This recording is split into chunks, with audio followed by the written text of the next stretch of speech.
Tony Khan prunes the learning tree and puts the Painmaker on ice.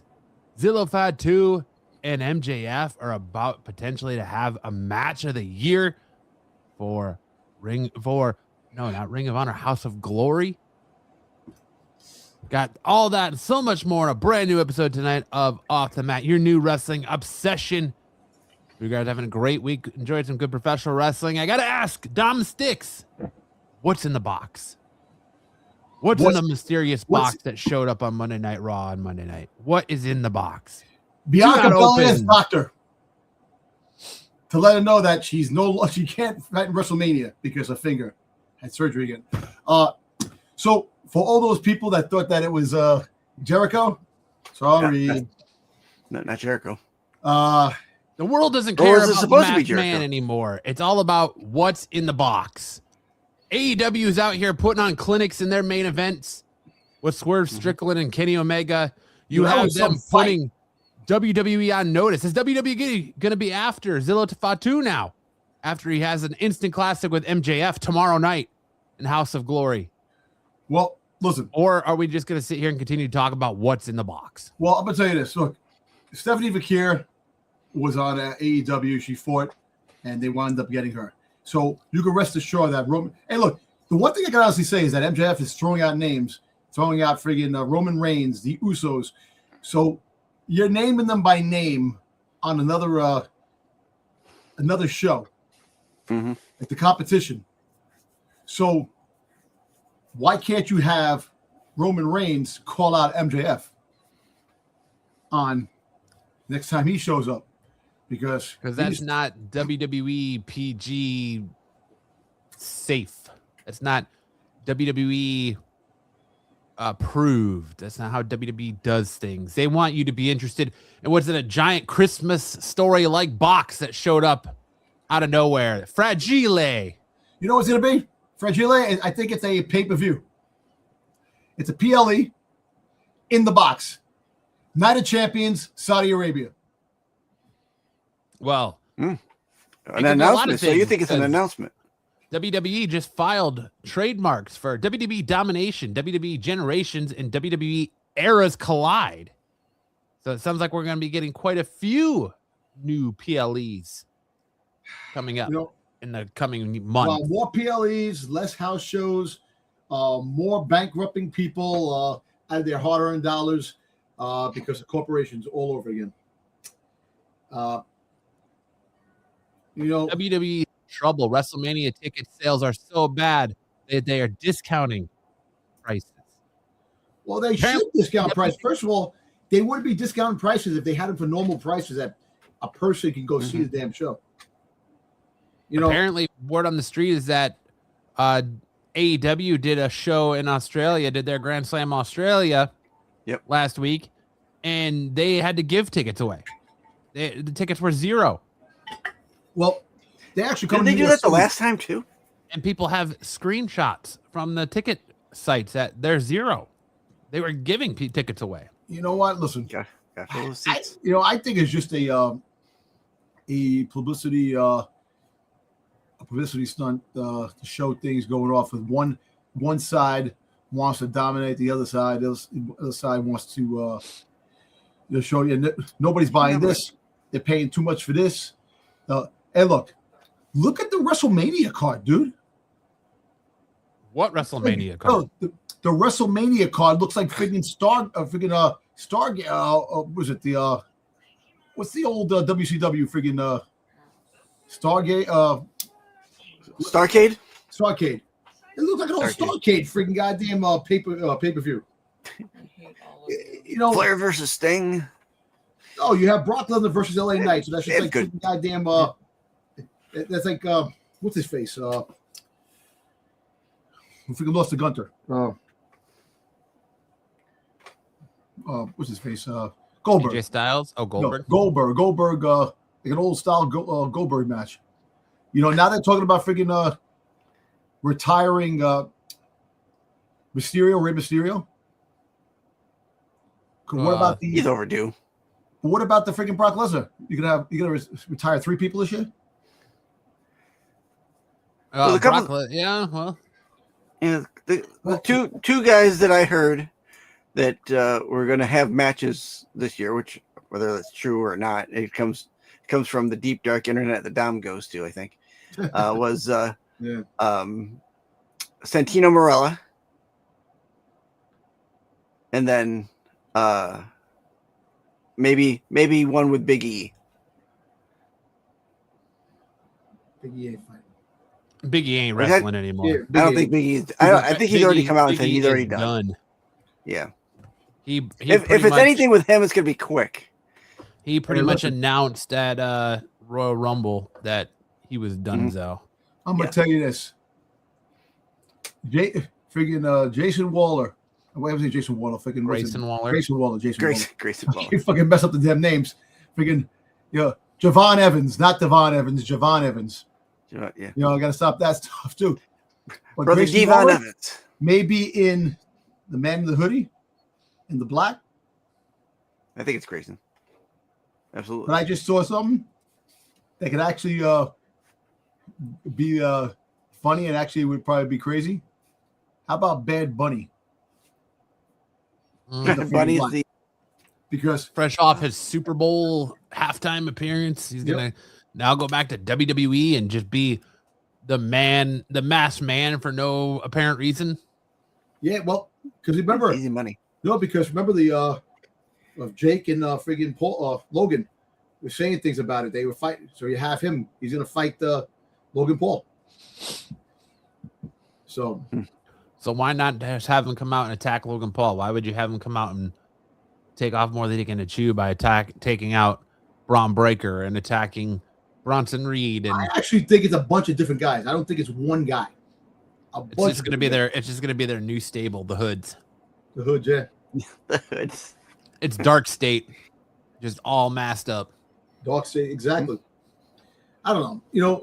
There's gonna be something like that. Elimination Chamber is gonna probably suck. There's really nothing going. The women's Elimination Chamber is better than the freaking men's. If you really think about it, the men's fucking Elimination Chamber because Cody Rhodes. Well, I think the men's has been a little predictable.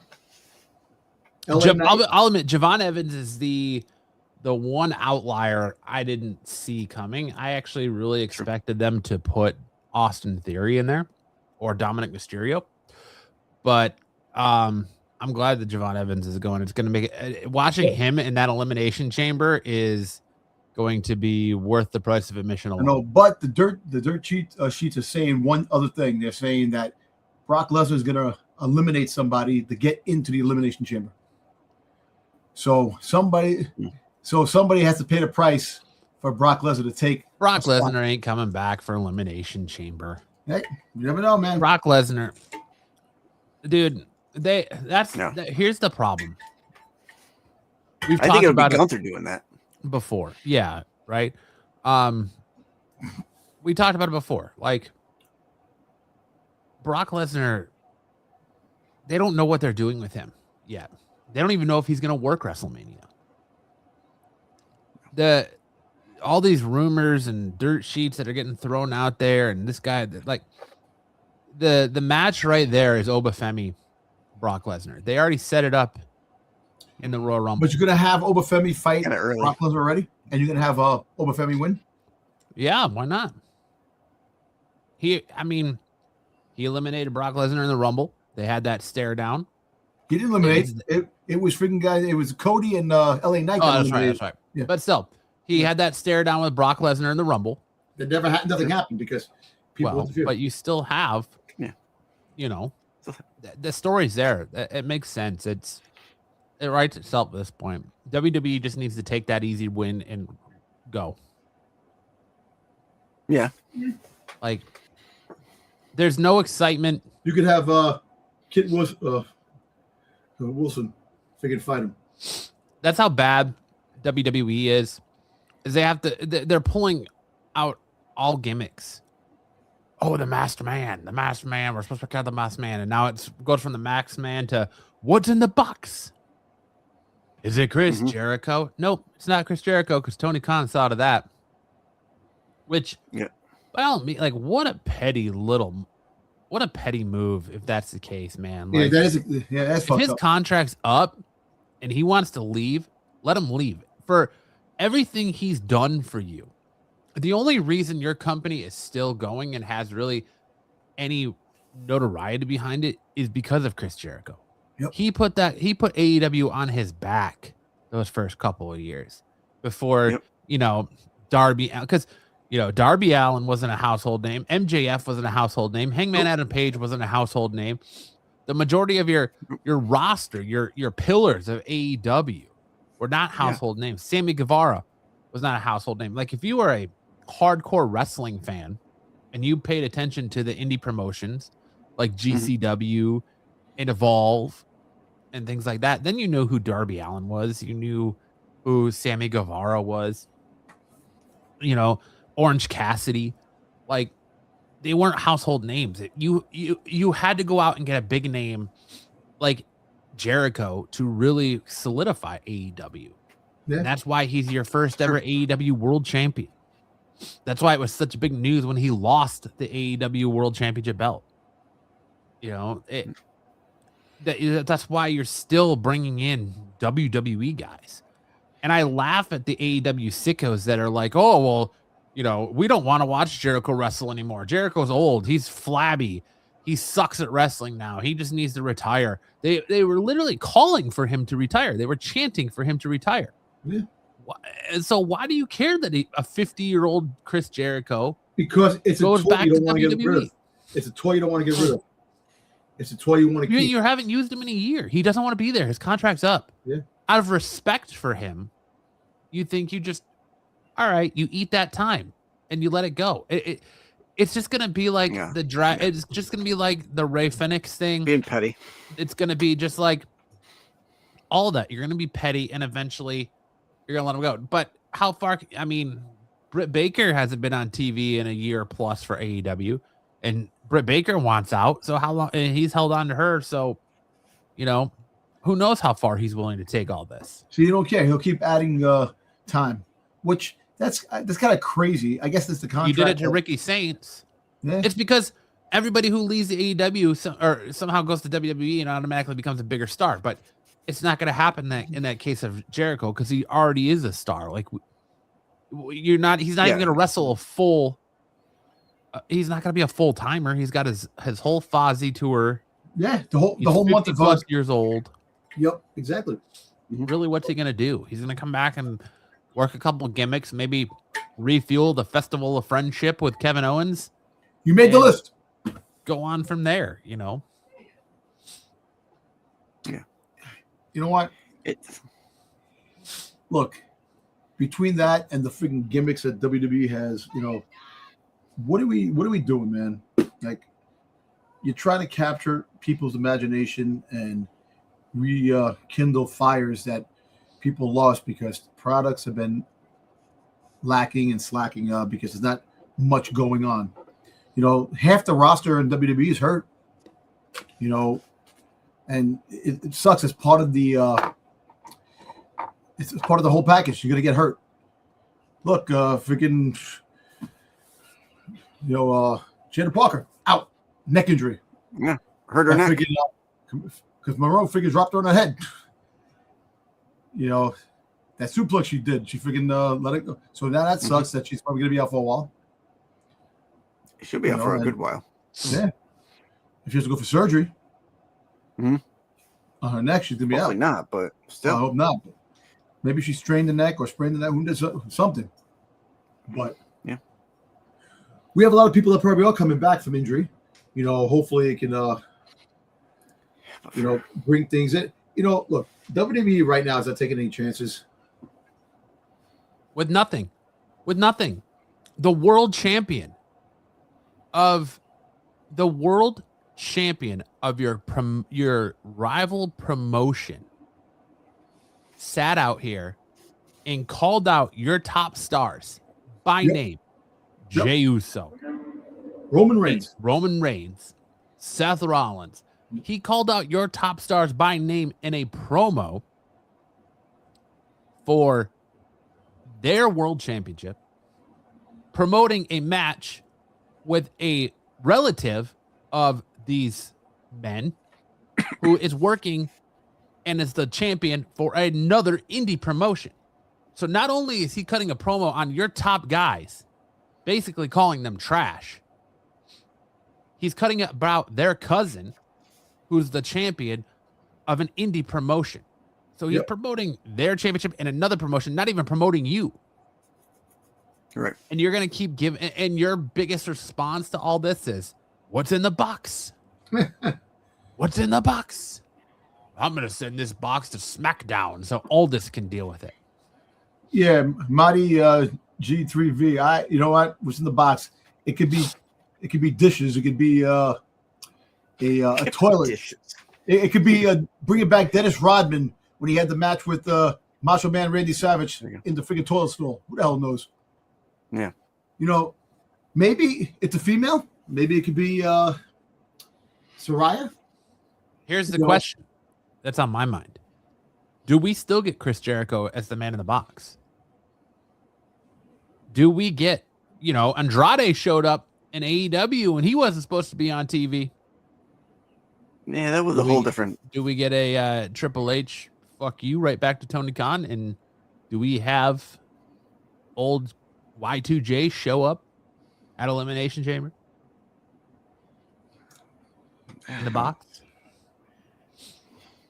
He doesn't have to wrestle, right? I mean, you have Chris Jericho. Listen, you have Chris Jericho interfere with Finn Balor and friggin' CM Punk and put the belt on Balor and Finn. Let me tell you something. You think they have the balls to put the belt on Finn? If they do that, then you can then you can cook.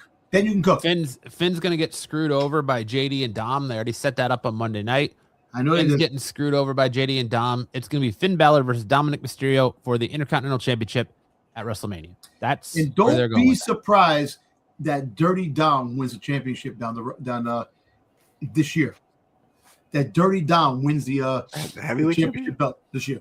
I don't know about all that. Yes. I'm gonna throw you a swerve.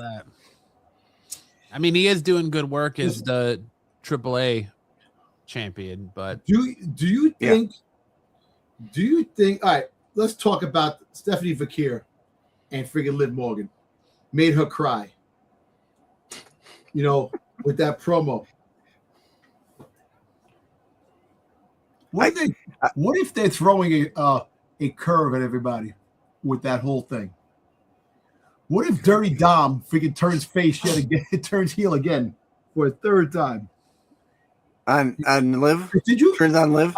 Okay, aside. Somebody posted something, a video, and the way when Stephanie Vakir came out, and when freaking Liv called her puta, and she got mad. Yeah, Dirty Dom gave her like a look with a smile. And who does this say that? Wow. Yeah, have another face heel, another face turn on. I don't think they'll do that for Stephanie. Stephanie's character does not seem like that type. You don't think she can be that? You don't think that they can throw a swerve? It's Liv that it's all part of the game, and Liv, Stephanie Vakir, and Dirty Dom all wind up being their own as a cohesive team. I mean, they could, but I don't see like any like relationship angle between Stephanie and Dom. Hey, come on, Dirty Dom, man. Guess what the best? We don't know. I'll tell you what I thought when I watched that and she started crying. I thought she was crying because she didn't understand a fucking word she said. I know. I know. I don't understand what she's saying. Didn't she read the? Didn't she read the freaking the? Yeah. Didn't you read the closed caption? Words at the bottom. Yeah. But I actually think Dom is telling her something else, not telling what she said. So it was half of what potentially. That's what I'm trying to say. That there could be something brewing there. Yeah, I mean, I could see that, but I don't see that. I see. Yeah, I don't see a relationship angle. I don't see them doing like another like Dom jumping ship and going from Liv Morgan to Stephanie Vakir now. Like this feud, but here's the thing: is they're trying to make something out of nothing with this feud, and bless their hearts, they're trying hard. They're trying.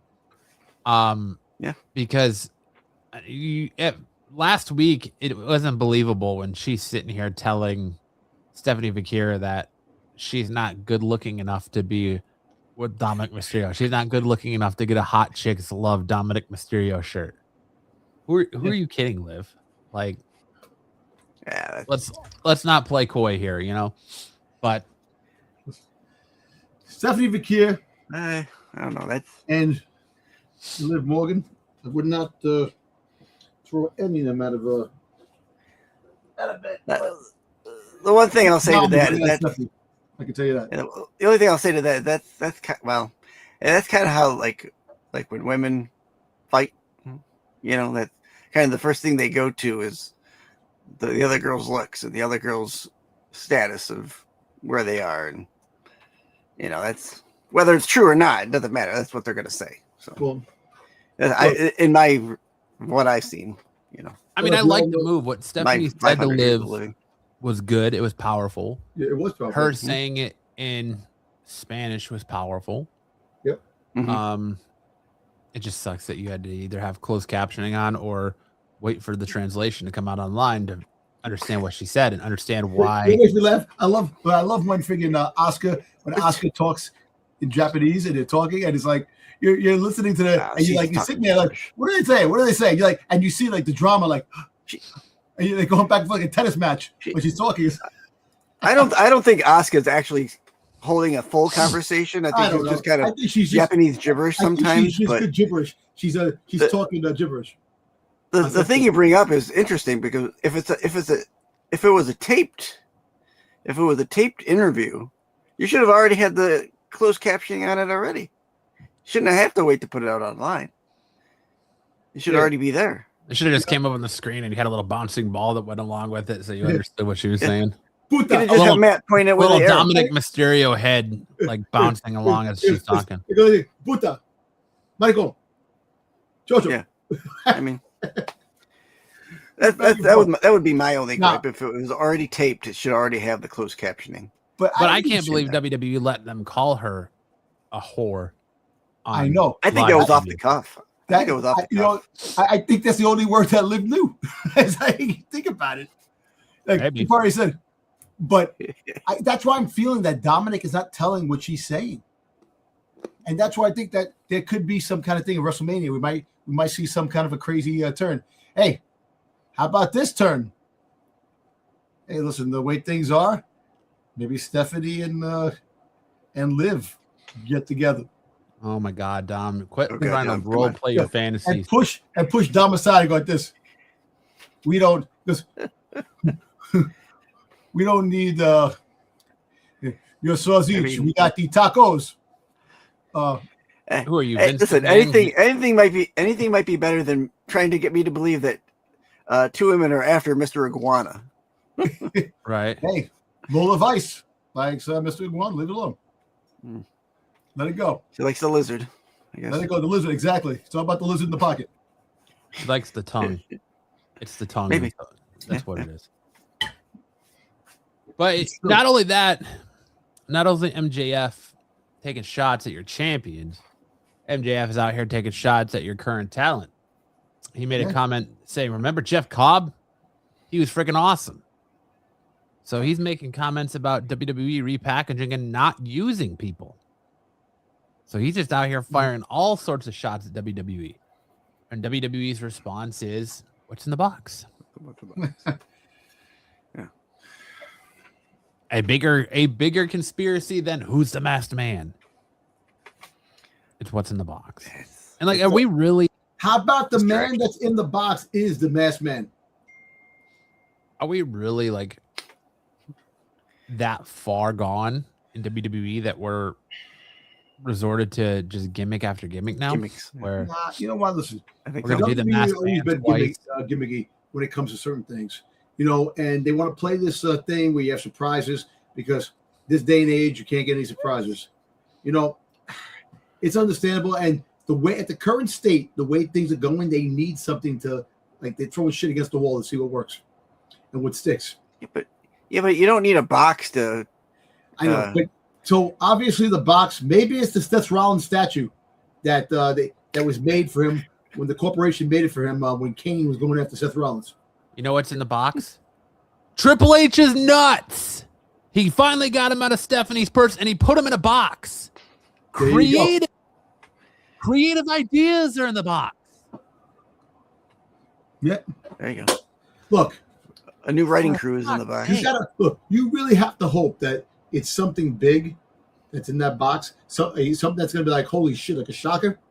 If not, Triple H is going to be trolled beyond belief. He's being trolled already, man, for all the shit that he's been doing. Hey, look. Maybe he's got the reanimated corpse of Hulk Hogan in the box. Oh, God. I don't know about that. Yeah. Maybe it's Nick Hogan in the box.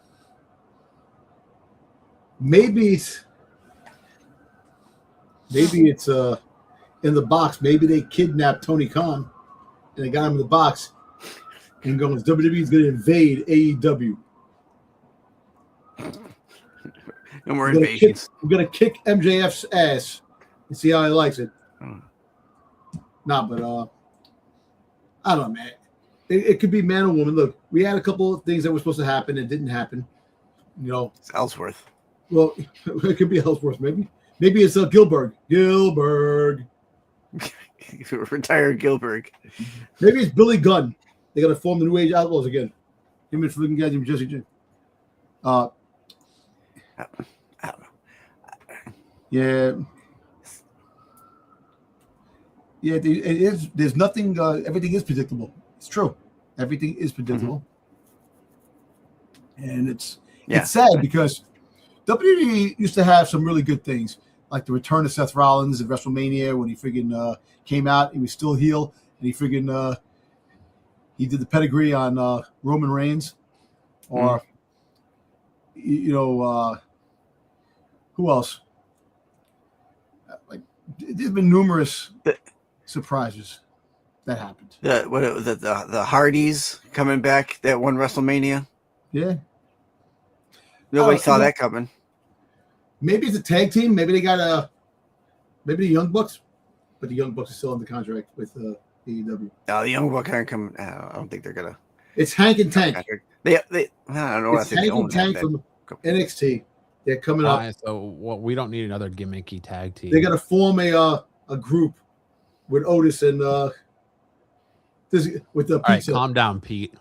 I know, Pete. Hey. Belly busters. It's a pretty big box, so I guess the biggest person they have right now would be Omos coming back into the fold. Yeah, maybe. Yeah, but that's a pretty tall box. Yeah, it's not. Listen, let me tell you something. Come on, to be honest with you, Omos comes out of that box, you'll be friggin' disappointed as all hell.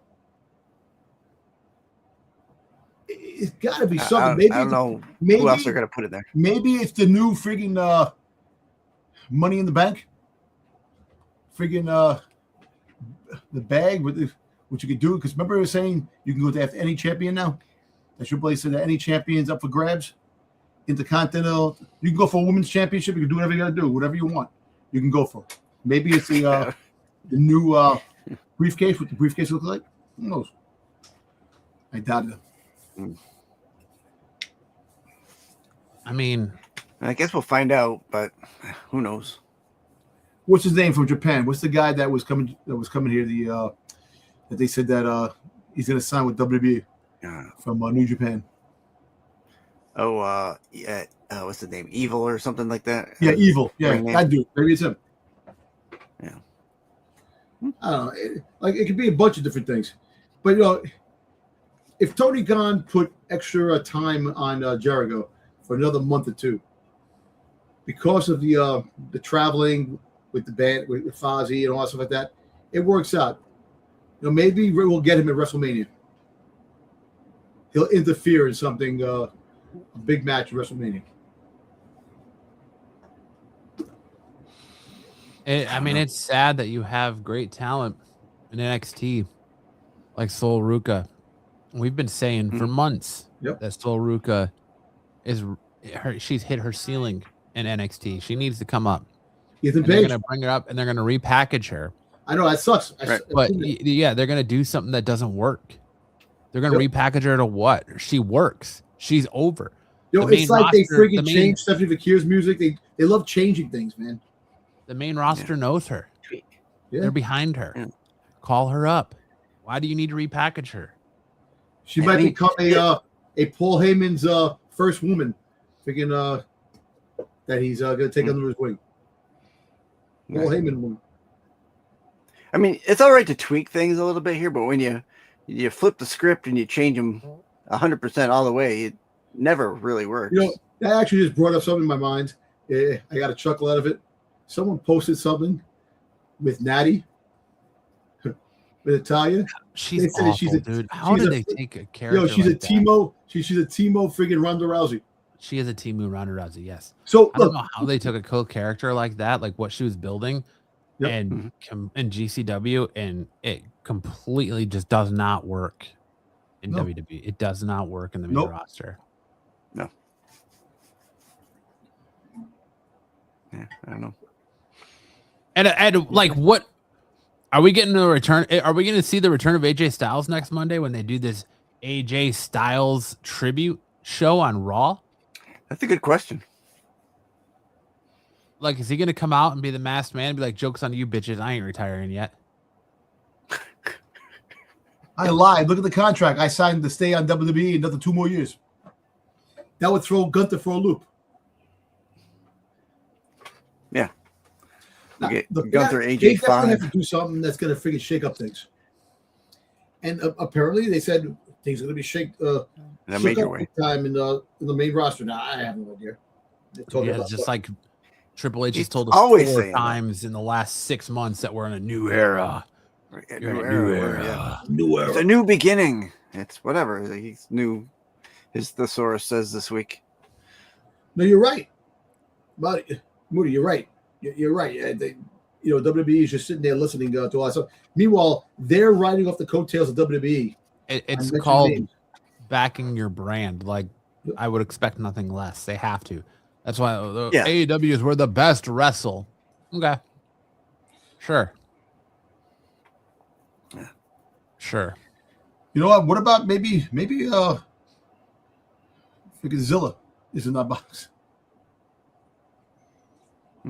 Nah, dude, the more my thing is like, the more we need to get away from Vince McMahon. When are we going to find out the Elimination Chamber? That's when we find out what's in the box?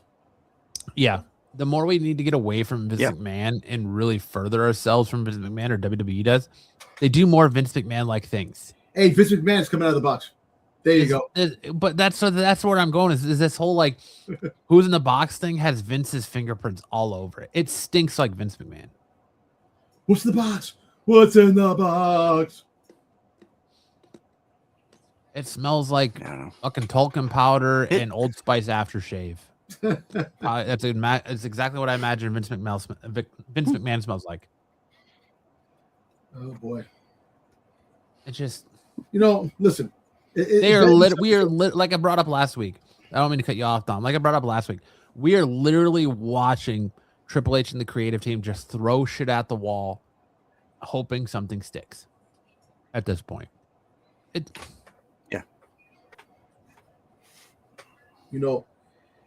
sucks when you can't even get your freaking WrestleMania cards right. They really, day 1, they have nothing. What are they going to do with day 2? A battle royal with freaking Mr. Iguana and freaking goddamn freaking Polka? Yep. Come on. Yeah, we're going to have LaParca dance out to the ring. Parker. All the Parkers. Oh, what happened? Sticks. We lost Sticks. Sticks had enough. Sticks couldn't handle it anymore. He could, we said the battle royal. We figured Mr. Iguana and Parker, and that's it. Boom. I don't know, man. Like I said, I want to watch it to enjoy it as much as you can, but it's pissed off that everybody is hurt, which really stinks, and it's just that they really don't have anything pushing anything that's really eye-catching. I think to go back to the masked man thing, if you're going to make it Bad Bunny, I think there's a better way to make it Bad Bunny than having him be the masked man. It just not true. No, True. You know, like I don't know, man. Just the speculation of things. You know, you're looking for the silver lining, and look at the card, man. They tried so hard. You have Roman Reigns fighting for the belt for CM Punk. If you put the belt on Roman Reigns, you just killed everything because he's a part-timer. But he made the comment, they're not making bigger stars. They failed to do that. So what are you supposed to do? People cheer for Roman Reigns. You know, people like Roman Reigns. When he comes out, he gets a pop. Yeah. Even though he's part-time. Moody says, my problem with Cody Rhodes is he says the same thing each time he comes out. His character is just stale. He needs something new to do. He just hopes that he doesn't win the championship. Well, he just came out and said that turning heel might be his forte. I do too, Moody. Like I think, in my opinion, that's the best possible outcome if they're going to do a triple threat match. Cody Rhodes, Zilla Fatu, and Drew McIntyre, because that seems to be where they're going. Is put the belt on Jacob. Yeah. Shake it up. Show us something new. Give us something we haven't seen before. What does Zilla Fatu look like as WWE World Champion? WWE Universal Champion. True. That's what I want to know. What does that look like? What does it look like to make a star that's not conventional? Put the belt on fucking Finn. Come on. Not going to happen. I know it's not going to happen anytime soon, but the Intercontinental Championship, yeah. I want Demon Finn Balor versus Dominic Mysterio. Demonico. Getting rid of the demon. Demonico. Yeah, well, nah, I don't want this gimmicky shit for Finn Balor anymore. Finn Balor needs to get away from this gimmicky shit. He needs to get away from the Prince persona. If he's not going to have the Bullet Club behind him, let him go back to being the demon. That was the worst mistake Vince McMahon ever did, was having Brock Lesnar kill the demon. Or no, Roman Reigns kill the demon. Take the demon. Take it back. I don't know. But what do you got for us, Sticks? I see you got a little special presentation here. So over the weekend, both I and Dom went to Toy Fair in New York City, and we both were able to get some good picks of some upcoming wrestling merch.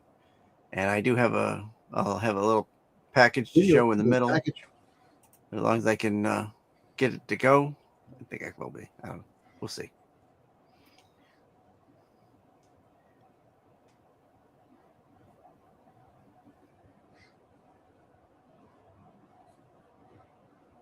Toy Fair. When we get to Dom, we get to your picks, I'll let you talk about your picks there towards the end. It's so Toy Fair this week. It's a 4-day. It was Saturday, Sunday, Monday, and Tuesday. Dom, were you there all 4 days? Yes. With your brother? Yeah. Okay. I actually got there the last day. I got there late. I got there like 12 o'clock. Dude, pushing my brother around that wheelchair really is tiring, man. I'm telling you. I can see how it is. I got to meet it. I got to meet Dom's brother. It was good. About time. Yep. So Geeks. All right, let's get into the slides here. Geekstronomy. Look at James Hamilton. Geekstronomy. He's got his website.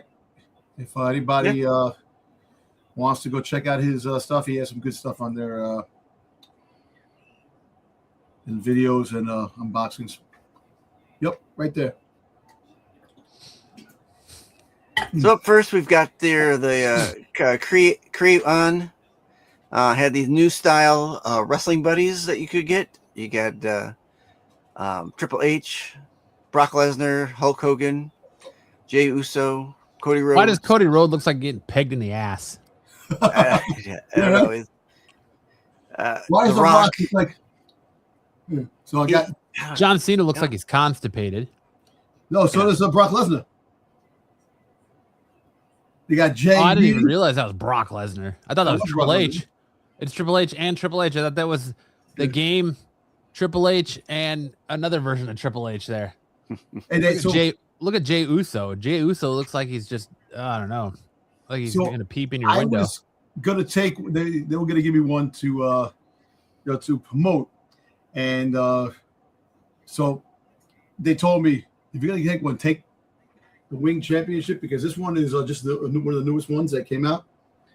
So I took this, and it's funny. 2 people, oh, damn, man, I wanted that one. And I was like, hey, sorry. Yeah. Classic Wing Eagle Championship. Yep. So it's pretty cool. So these are much firmer. Yeah. Yeah, much firmer. More compact than the original ones, but still cool. The Rock's over here looking like handsome Squidward. Yeah, exactly. Yeah. Why does CM Punk look like somebody shrunk Drew McIntyre? I know. And look at the Dirty Dom in the back, next to the Undertaker. Yeah. Yep. Look at the Goldberg one. The Goldberg looks like he's having a hemorrhoids outbreak. Yeah. Look at Stephanie McKeer. Oh, that's Austin. That's Austin. No, that's Goldberg. That's Austin. No, I'm talking about the Goldberg up top. Oh yeah. Oh, up top. Oh, one laying down. Yeah. Oh, the smaller. Those are smaller ones. They're about. Maybe like a. They have medium ones, small ones, and they have the big ones too, which is kind of cool.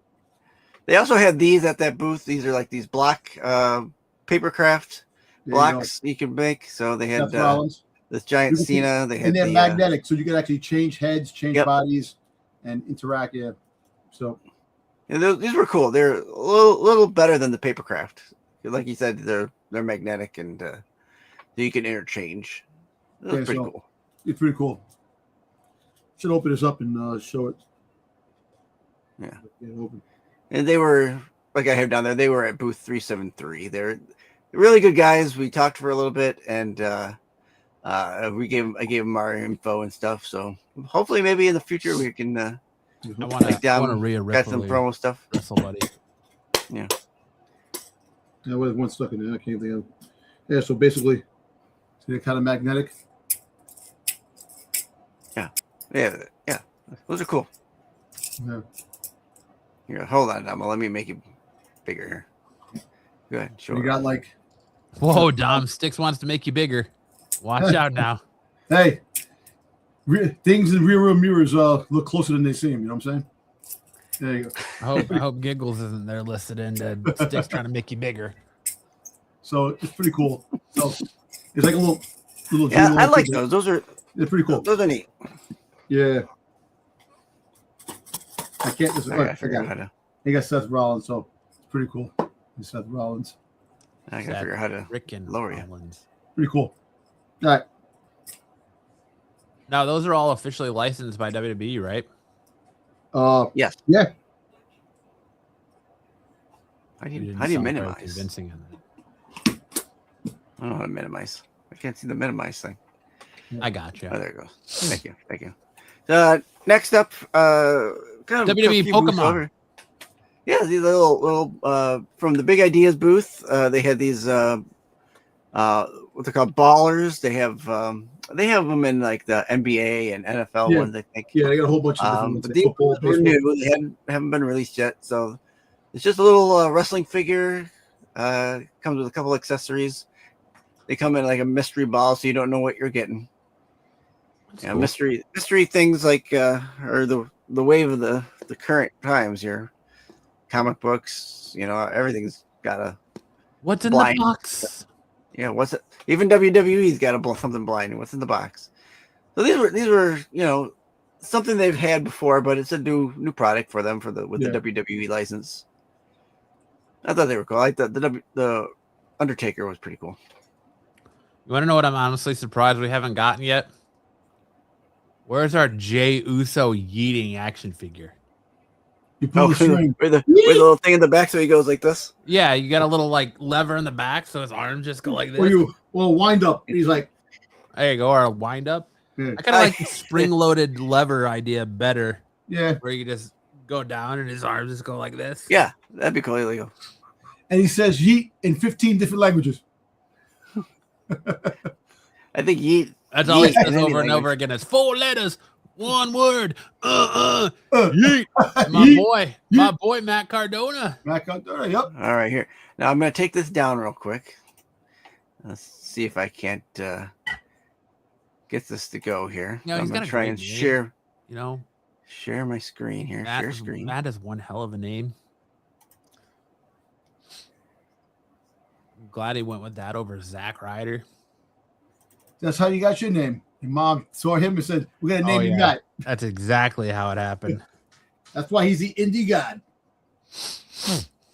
Legend has it that my parents went to the future, saw him. My mom was instantly horny and conceived me in the future after seeing Matt Cardona, and then came back in time to give birth to me. Matthew, 40 years ago. Matthew, the indie god. Mm-hmm. That's what I make my wife call me. Can you see? The indie god. I think I'm probably gonna. Yep. Hold on. Sorry, folks. Sticks' internet will be with you momentarily. A few. Sticks just died. He just crashed. Oh, he's coming back. Oh no, he's gone. He's frozen. Oh no, he's back. He's back. I feel like we're watching Sticks and Omegle. Frozen. You're back. Oh, this Sticks. This is too much for your computer to handle. Thing. I couldn't get the thing to download an MP4. I think so. Oh, there he just died. Sticks is gone. Anyway, so pick these up when you get a chance. These are really cool, and collect them. You can sleep on them, throw them around. You can beat your brother and sisters up with them. Great. Yeah. Stick boy. Yeah, so well, I'll do a little talking about what we were talking about backstage before we came on, I was talking to people over in Funko and mentioned us. I mentioned them about us, and they're trying to put something together for WrestleMania. They got something special happening. So that's happening. WWE, believe it or not, the shows may be so-so, but merchandising juggernaut is moving along, and a lot of companies are getting in with the WWE, and they're making bank. WWE is hot with the younger generation. The kids love the real life superheroes that they see. So, yeah, we look, us as adults, we have our thing when it comes to movies, toys, TV, all these things, and we get really upset when certain things are on. Me, I'm not being a hypocrite. I'm telling you, yes, I have issues when it comes to things, but if the kids are happy and they're enjoying the moment of seeing Jey eat or seeing LA Knight, and forget, they have to be happy. So, man, I'm gonna send it to you. We're sending it to the. What is going on? What is it? Let me see if I can send it to you in an email. You can't even email correct, Sticks. My email is just. Well, while we're waiting for Sticks to figure out his life, Dom, why don't you tell us what the Dirty Dom Nerd are doing on this week? Well, talking about certain things with the injury report, Bianca Belair had to go for surgery for a hand again, for a finger. So her showing up at WrestleMania might not happen, but then again, it could be all a ploy too. But she's been out for almost a year with that finger problem. WrestleMania 41. So we'll see. We'll keep that in perspective. That was the whole reason for the surgery, was that if she got the surgery, it would guarantee her to be back by WrestleMania. Yeah. But I think they tried other things before they did the surgery. I think the surgery was the last resort. Yeah, I think they were trying to let it heal naturally. But it's just a weird a weird injury. I actually read about the injury. It's not a common injury where she hurt her finger. So kind of, it's very interesting that it took that long for it to, did not even heal, and now she had to go for surgery. So best wishes to her. Hopefully she comes back soon. Friggin' what else? People are talking about Jade Cargill finally putting the belt up. Having a match. Since Bianca Belair is not in the picture, who do you think is going to take? I don't think anyone's going to take it. Who? I don't think anyone's going to take it. No matter who she fights, I don't think they're going to take it. You think she's going to keep the belt up until Bianca Belair comes back? Going to keep it. Yeah. Really? All right. You think Jade Cargill keeps the belt at Mania? I do. Yeah. If it's Bianca, I don't see it happening. I see. If it's Bianca, no, she'll lose it. But I don't think it's going to be Bianca. You can't have Chelsea Green take it. If Chelsea Green is injured, she's out with a broken foot. Trying to see what else in the dirt sheets. I was saying the dirt sheets. We're talking about Brock Lesnar eliminating somebody that's in the chamber to take his spot. Look, if you got Brock Lesnar to use him because Braun Breaker's not there, you might as well use him. You missed it, Dub. We just went over the Toy Fair toys. Yeah. But we didn't go over it. We waited for a video. We didn't finish. Can you put the slides up? His internet to catch up. I'll bring the slides back up and we can do we'll do the toys and then we can show the Did you send me the video sticks? Yeah, I'm uploading it into my email. Telling you, Mike. Nah, you're good, Dub. We appreciate you just tuning in.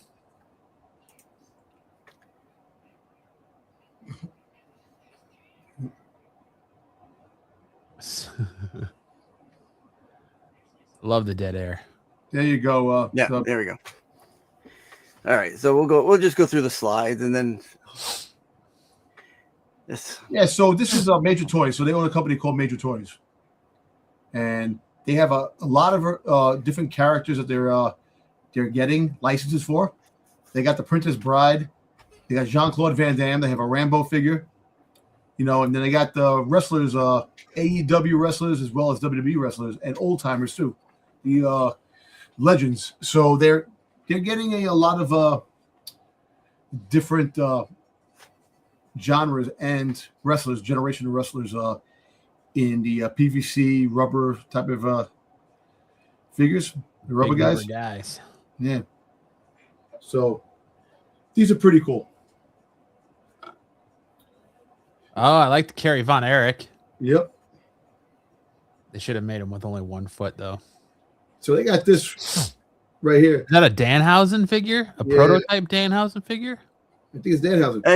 It's a monster version of Danhausen. Yeah. Okay. So they're making monster versions and they're making regular versions, and so they got the licenses for a couple of things to make, which is pretty cool.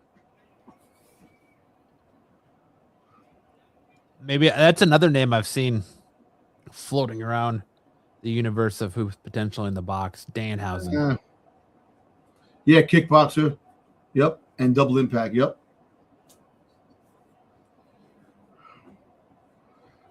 What else we got? 6.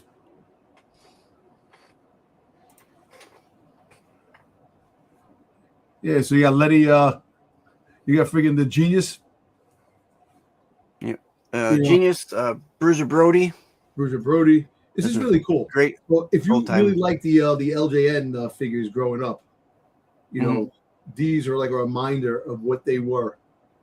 So pretty damn cool. Oh, I like the Shotzi. Yeah. Yeah, Shotzi's really cool. And then they got the Monster Shotzi here. That's pretty cool. Which is the same as the other Shotzi, just all green. All green. It's all green. Yeah. But see, that's what I do. The variants is like different variants and stuff like that. So yeah.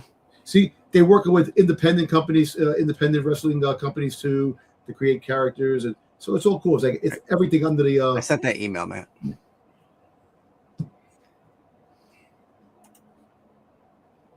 Hopefully it comes through.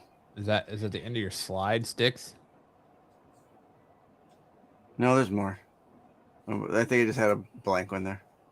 You know how I like blank slides in there. Oh, I know you love blank slides, huh? There you go. The Islanders, Haku, and this is cool. Yeah, I like this. This is a cool.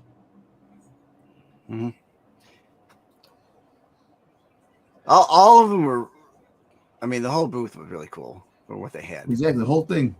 So they got baseball. They're making a Major League Baseball like wrestlers like Macho Man with all the NFL Major League Baseball teams, maybe NFL down the road. Mm-hmm. So it's actually a pretty cool gimmick, you know. The one thing I said to him, because they only had the Reds one on, the other ones were like a placard. I said, I'm glad you did the Reds because that's where he was drafted to. Yeah, he was when he played baseball. When he did play baseball. Yep. So that's cool. So you had no double impact, just Bloodsport so far. You got Killer Cross. You got a couple other guys. You know, hoping to. Yeah. I like the Tony Storm. Tony Storm, yeah. But you see, they have the Luchadors, the freaking goddamn, AEW. So they have a mixture of everything. Yeah, this one's Fusion Thunder Liger. Yeah, Tony Storm. Thunder Liger. I like the black and white timeless Tony Storm version. That's cool. Yeah.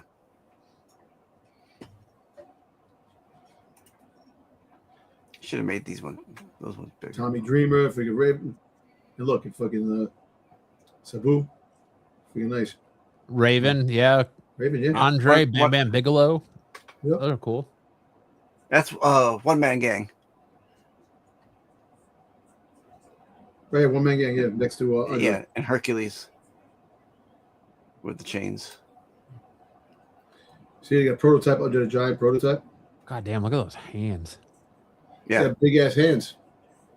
They always said, when he shook people's hands, it's figured he had this huge monster hand shakes. Yeah, engulfed you. Engulf you. Then they have these. Oh, those are cool. I like the Sabu. Yep. Yeah, they're like the mini kind of a. You got your Sergeant Slaughter, Hacksaw, Sabu. Of course, you got to have the big headed Matt. That's Ethan Page. Ethan Page and Jordan Grace. Page, Jordan Grace. Yeah, and of course the Matt Cardona. Why does Hacksaw Jim Duggan look cross-eyed? He's yeah. Hey, look at that. Yep. There's my guys. Yep. There you go. Proof that we did meet Matt Cardona at different times. We weren't walking around together. Exactly. My guys. Yep. Did that video come through for you, Matt? It did, yes. Oh, awesome.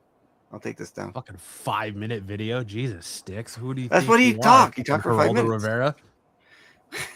5 minutes not much. And some people that showed it at 5 minutes, I'm saying. You have that problem every day of your life, don't you, Dom? You know what, man? Sometimes there was no way, Dom, you were going to make that joke and get away with it. I know. Hey, it's all right, man. All right. Here we go. Let's see what Sticks got for us. Let's do it. Look at you or the camera? Look in the middle. In the middle, okay. In the middle. All right, what's up, guys? This is Matt Cardona, professional wrestler, owner of CollectMajor.com. We're here at New York Toy Fair. We got a whole bunch of new things. Big rubber guys, major bendies, major stars. Let's take a look at some big rubber guys. We're known for our wrestling. Down here, you see a bunch of wrestling. You see Haku, Tonga Kid. Sticks, I imagine that your video shooting is much like your internet, just very shaky and could crash at any time. Like I'm getting motion sickness just watching your camera auto zoom in. You probably will. You probably will. Are you recording this from your phone or an actual camera? My phone. Okay. All these great wrestlers, but now we have guys like Kickboxer, Kurt Sloan. Everyone remembers the famous kickboxing scene. I like the friggin' this isn't real. This is AI, isn't it? Just come clean, Sticks. You did this with Sora AI, didn't you? Nope. This is all just 100% real. 100% real. All over the place. And why does John Claude Van Damme look like he's like, ooh? Hey, Matt, it's real. Yeah, I used to think it was fake, but it's real, all of it. Why would you should have had Dom being It's like in the there Force. It's real. talking to him while he's going through all this. But I should, but I wasn't there. But he. I'll stop interrupting the man. It's all bloody. That's what I love. You get the pre-fight, you got the post-fight, and of course, John Rambo, Sylvester Stallone. What a perfect, muscular, tan, meaty guy to go with your wrestlers. And here, Macho Man Randy Savage, we've signed Major League Baseball. So eventually we'll get to some players, but right now we're doing the Macho Man in a lot of different team fantasy outfits. And we also have the mascots. Come check out the mascots here. Oh, we're on the move. Careful. We got over here. Yeah, watch out. Very soon, Clark from the Chicago Cubs. I'm looking forward to the Cubs one. From the Red Sox, but in stock literally any day, the Philly Fanatic and Mr. Met. And these are so cool because if you're a baseball fan, cool. Put them with your baseball stuff. But if you're a wrestling fan also, they could be in your Fig Fed. You could have Mr. Met taking on the Macho. Sticks, you need to learn how to frame a shot, my friend. Yeah. I'm not a professional videographer. Down here, like Sergeant Slaughter. Check out my wife. She would have did it.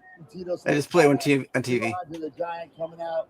We got more wrestling legends over here. We got some extreme superstars. We got Sabu. We have Raven. We have Tommy Dreamer. Some more legends like Hercules with his chain. Andre the Giant from that famous scene where he pulls the chain off Hulk Hogan. And yes, if you can see it down there, he comes with a little beer can. Andre is known. Nice. Famously drinking a lot of beers back in the day. I like the beer can touch. Gang.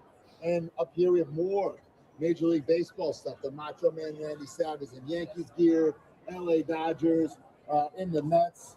Down here, the major stars. Some of my favorite things that we do here. We got Ric Flair, the Nature Boy. Woo! Matt and Jeff, the Hardys in the gear. Nice. I like the Hardys. Tag team titles in. You got Nick Nemeth, my arch rival. Brothers. And of course, we're branching out besides wrestling. So we have the Blues Brothers. Nice. And in our other line, Major Bendies. We have a 2-pack coming out, our first ever 2-pack. Joey Janela and Sabu covered in blood from Sabu's last His match retirement match, before he yeah. passed Oh, away. wow. Yeah. It's a great figure, and we're honored to have him in our line as a Major Bendy, as a big rubber guy, but we also have him as a major star. Let's go check it out over here. Sticks, why are you looking at the man's ass? I mean, I know it's my toys, but Hey. these are my favorite ones because you can meet somebody, you can meet Hacksaw Jim Duggan, get him to sign this, right? And or you can take him out of the package, put him in the ring, and play with him. It's for adults, it's for kids, really, really fun. We have guys like the Hardy Boys in the Major Bendy's line in their iconic debut gear. No other toy company has ever made the Hardy Boys in this flag gear. That's We interesting. have all the houses down here. We have Dan Housen, Maki Housen, and Danielle Housen. If you don't know Danielle Housen, that's the Panga from Boy Meets World. So I think that's the Panga's first ever figure. That's awesome that they got stuff from the Kevin Smith universe. We got Danielle Bloodman Fisher and got Chronic. her. Oh, they got a Bloodman and Chronic? Yeah. Yes. Yes. Figures. And last, I talk about myself Whoa, right there. hold on. The I gotta complete go back. I gotta go Matt back. Cardona. Make sure you The get him. complete. I got him in the slides. His figures. And last, I talk about myself right there. I got them in slides too. I took pictures. Growing up Oh, as a I big think so. Kevin Smith fan, I'm honored to be making. I knew I Yeah, liked Matt they're- Cardona for a reason. I talk about They're- myself right there. They're cool. Complete Matt Cardona. Make sure you get him. Brian Myers. Like, it's cool that we design the figures. Of course, we're going to put ourselves in there to wrestle like our favorites, like Sergeant Slaughter. So I'm honored to be making these guys. And we got one last thing over here. Amazing. We got some more big rubber guys. We got legends from Japan like Jushin Thunder Liger, like Nice. Tanahashi. We got wrestling legend Paul Ellering, the Warlord, the Rougeau brothers, Ric Flair, and we're just announced today we're making the Princess Bride. So we Nice. just signed on the dotted line. So we had to get some sketches out. But as you can see, these will be big rubber guys.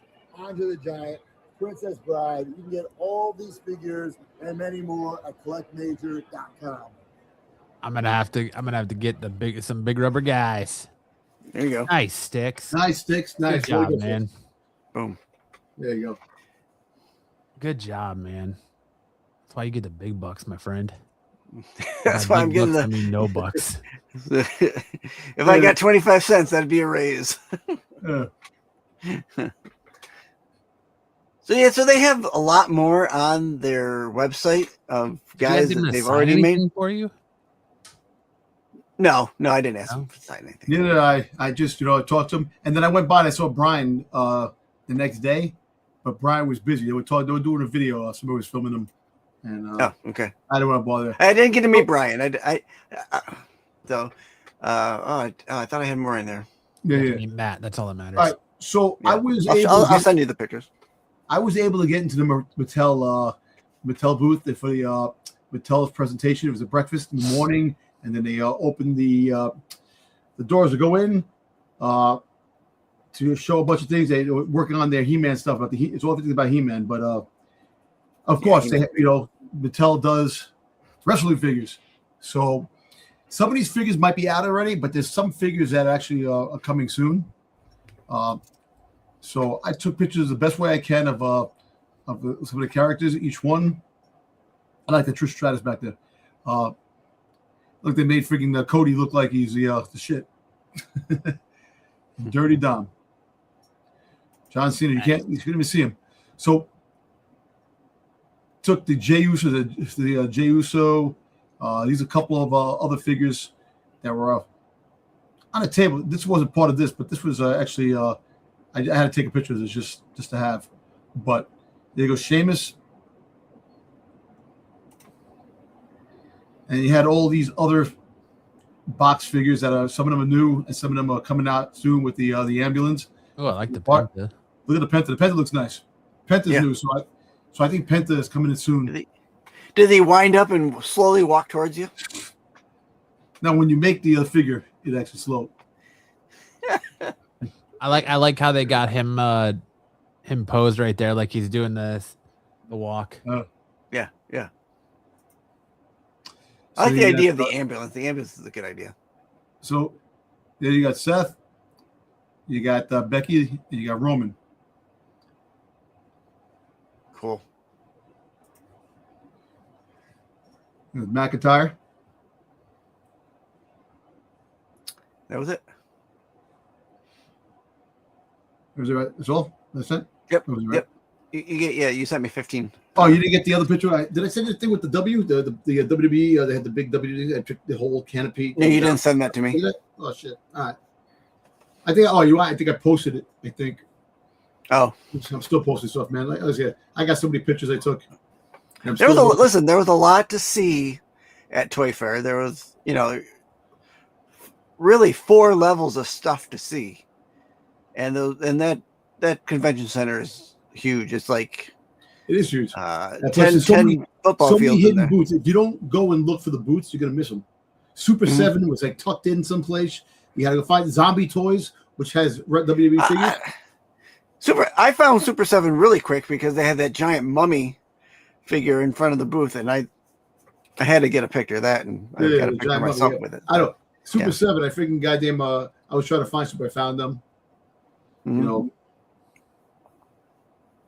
But yeah, it was a pretty good toy fair. I got to meet people. Like I said, I met some people, some connections. Hopefully in the future we have some more people coming on, content creators of wrestling comics and wrestling fun, and maybe a wrestler or two one day down the road. But try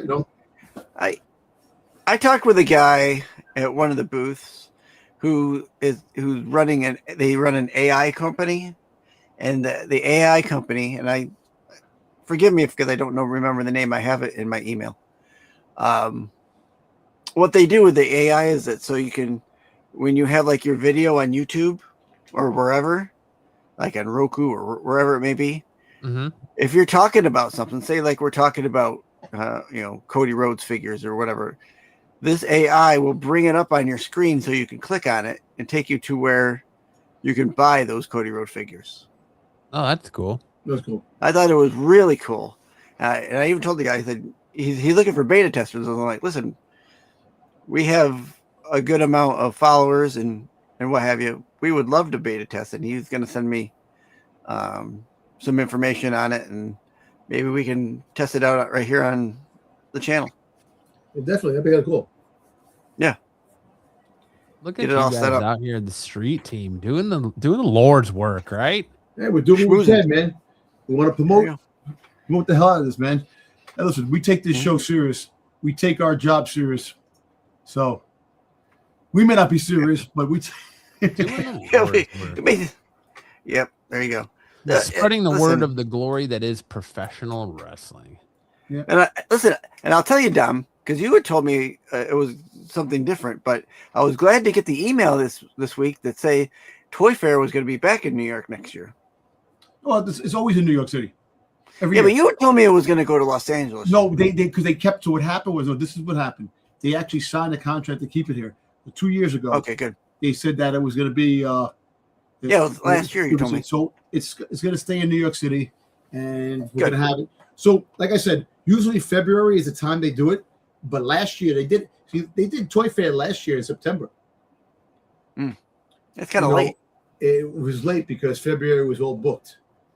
Because of they have a lot of events.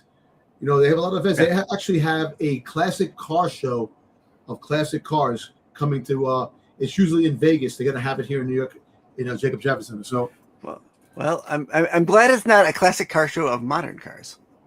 Right? That would be terrible. That'd be horrible. That'd be quite classic modern cars of the modern way.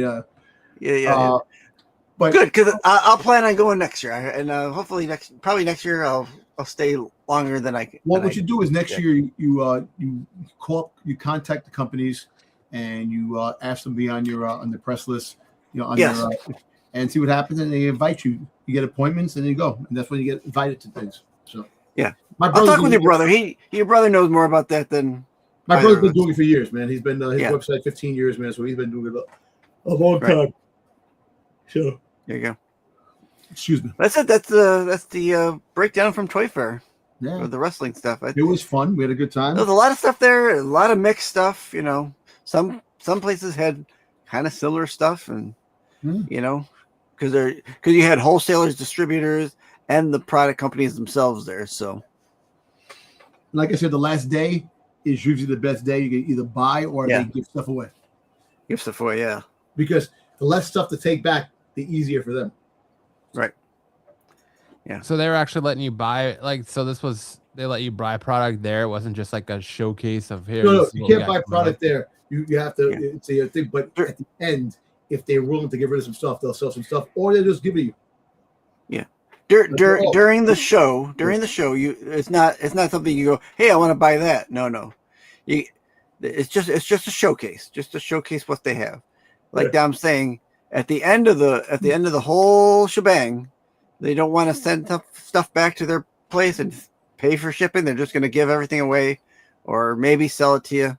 Man, one guy, I was walking by the booth on Tuesday, walking by at the end, and I'm like, it was something for Hello Kitty or something for my wife, and I was like, hey, how much is that? Oh, they're not for sale. We're not getting everything away. I'm like, damn, relax. Take it easy, man. Did he really get that aggressive, Dom? Yes, he did. We're not selling that. No, he did. And I was like, all right, chill, man. What do you want me to do? I'm like, all right, you're not selling anything. I was looking to buy. I wasn't looking for you to give me shit. Well, hike all that shit back, you greedy fuck. He will, and he'll enjoy every second of it too. I know. Yeah, I guess so. Damn.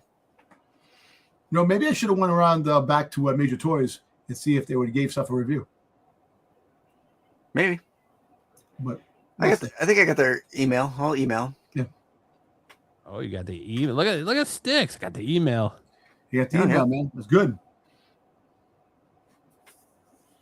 You know, off topic here, what this is gonna do, right? You guys are gonna open up a can now of Marco. Or you guys don't do it. You're gonna get the same shit that I get from Marco at San Diego Comic-Con.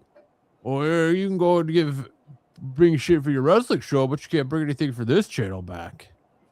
Hey, listen. Damn. Try to make this something, man. I enjoy this channel with you guys. I enjoy talking about professional wrestling. I enjoy having a good time. Talking about the shows, talking about the speculations, the dirt sheets, all these things that are going on. I enjoy that. Sometimes the other stuff, Walker brings to the table sometimes, it's boring as shit. I'll be honest with you. Tired. You know. All right. Hey, listen. Like I said, we try everywhere. Hey, tomorrow night we got something going on tomorrow night, possibly. So, you know, A big shout out to Matt Cardona and the whole team over there. And Brian stuff. Because thank you for taking the time to walk with my boys and show them your booth and. Yep. They're really good. Really when good. When I went to see them and I was talking to Matt, he goes, "You don't want to film? You want to film me go around?" I'm like, "No, my boy Sticks got the footage I needed for that." So I would have did it. But you got the footage before you did it. So I said, "You know what? Let me leave that alone. That's your thing." But it likes to be videoed.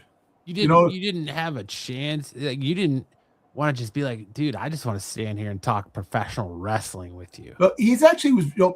Believe it or not, he was busy. And yeah, I'm sure he was. Like I was talking to him. I was talking about a couple of things, and we were going back and forth talking about some things. But at the same time, he was just really. There's a lot going on, So it's hard to. You see, if he comes in, like if we get him on the show, then we could talk all the professional wrestling, big time. I like the professionalism. That's a good thing. That you were there for a reason. You kept it professional. You didn't ask for an autograph. Yep. Like that's. I've done that stuff too, where I got to do press a couple years ago for AEW at San Diego Comic-Con, and you see people in the press lines asking for autographs and asking for selfies, and I didn't really do that kind of stuff, and I still don't because I don't feel like it's professional. Like you're there for the interview, they're gracious, they're giving you your time, you get what you get. You don't make it about you. Well, the selfie was the only thing I asked for. Last year. No, that's fine. You're not there as press though. You're just there as a con goer, taking interest in the booth. That's fine. But I'm talking like people who are there for press, and they're like, "Oh, well, can I get a selfie with you?" Or it's funny. The funny thing is that last year, Jazzwares had new AEW figures, and Orange Cassidy was presenting stuff there, and I was able to take a picture with him. He's real cool, Orange Cassidy. So he's been one of my favorite dudes in AEW for a long time. Yeah. So, like I said, it's fun, but at the same time, everybody's professional. Everybody's doing their thing, and it's hard to you don't want to take a lot of their time, but you want to have a long conversation because it's fun because you're actually talking to somebody that's like, oh shit, Yeah. The one thing I'll say is because it is a trade show, everyone wants to talk to you. All right. Yeah. Everyone wants to talk to 100%. you. So I'm not saying they went out of their way. It was part of their job, and they were doing it great. I don't know who knows how many times during that weekend he did a video for someone like saying he was filming a video when I went there. And for a fact, it was funny when they were packing up, getting ready to leave. I think they were going to Naboo. Figuring Naboo. Not Naboo. Figuring what's the sushi place? Nobu. Nobu. Naboo. I fucking think Star Wars in my head. Naboo. Nobu. So he was going out there for dinner. So they were getting some sushi. Oh. And they were flying back. So yeah, good for them. He's got a good thing going. I think it's a wrestling figure that we haven't had in a while. So yeah, he's going. I mean, he's taken his love of figures. Yeah, and he is taking it old school, going back to the classics. Because those are the ones I remember when you first get your wrestling figure. Your Big John Studs and your Ivan Koloff and like you still got they're essentially the big rubber dudes. They don't really move. They're just they're non-articulated, I guess would be the phrase nowadays. Like for me, I still remember the wrestling buddies. Your Macho Man Randy Savage, your Ultimate Warrior, your Hulk Hogan wrestle buddies, man. That's cool that another company's bringing back wrestle buddies. It's cool that they got these figures coming. Matt Cardona's bringing these figures out, and that's real awesome, man. I hope they have tremendous success. Absolutely. So, yeah. Hey, you know what, man? Like the end of the year, like at the end of the day, man, everything winds up working itself out, man. We had a good time. You know, it was fun. You know, so Sticks was happy that he got a chance to go check out the festivities at Toy Fair. You know, it's that's awesome. I've never done anything like that before, so it was a good change of pace. You know, I like going to cons, but this is a little different, and I had fun. You get to see all the newest stuff, and then you know what sucks too, because they have a lot of things on the wraps you can't see because it hasn't come out yet. That was the one thing that got me a little bit, because I didn't expect to have you have to have an appointment. It didn't occur to me, but I got my acceptance late, so we went to go see McFarlane. You know, so we went to McFarlane's booth, and McFarlane was standing right next to me. He was doing a video, and speaking about taking pictures and stuff like that. The last time I seen McFarlane at a toy fair, I was able to take a picture of it, and he actually was showing me the DC stuff that he was coming out with, because my brother was talking to his wife. His wife's a school teacher, so my brother has a major in special education school teacher. So he was talking, and I just wanted to talk to Todd. We were going back and forth, but not to go off topic, but I'm just saying, but Toy Fair is really cool. When they're not that busy, they'll have all the time in the world to talk to you. Yeah. You got to talk to the Todd father himself, huh? Yeah. Nice. Yeah, so other than that, Arizona native. What they need to do is a complete toy show on wrestling figures, man. Just have a whole wrestling con. You know, go there, have all the top wrestlers there signing autographs. Yeah, figure all toys, all the old stuff, old school stuff, pictures and cards.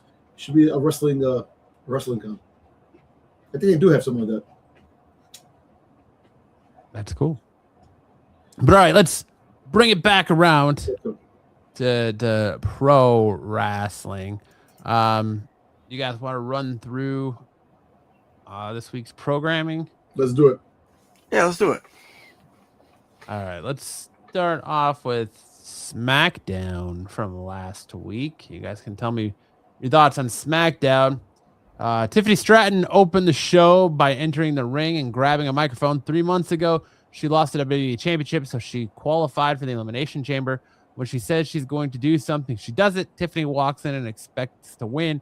She is interrupted by Nia Jax and Lash Legend, because, you know, we need another feud with her and Nia Jax, because we can't ever just get anything nice. We always got to keep going back to the well of we've been here before, right? Yep. Mm-hmm. Like, why can't we get anything new, WWE? Why do we can't get any new shiny toys? Like, why can't we give a feud between her and Lash Legend? Why does Nia Jax have to be included in any of this? Like, I don't know. I like Nia Jax. She's a tremendously beautiful woman, especially when you see her in person. But I just kind of over her and Tiffany Stratton. Well, you know, it was like a continuous storyline from when she was teaming up with Tiffy Time. So kind of they long-term storytelling. That's what they always say. That is what we say in the business is long-term storytelling, right? Tiffany wonders why Nia Jax is so obsessed with her and who this is and who is this replacement. Lash Legend calls herself the Upgrade. Tonight, they're going to become tag team champions. They're going to save Tiffany the embarrassment by dealing with her right now. As Nia Jax and Legend are about to enter the ring, Rhea Ripley and Io Sky enter. Ripley tells them that they're going to get ahead of themselves because she's in the Elimination Chamber and Io will qualify soon. But first, they need to beat the living hell out of Jax and Legend for thinking that they're leaving tonight with the tag team championships. So then our first match of the night was the Women's World Tag Team Championship. Rhea Ripley and Io Sky versus Nia Jax and Lash Legend, with it ending in a draw via referee stoppage.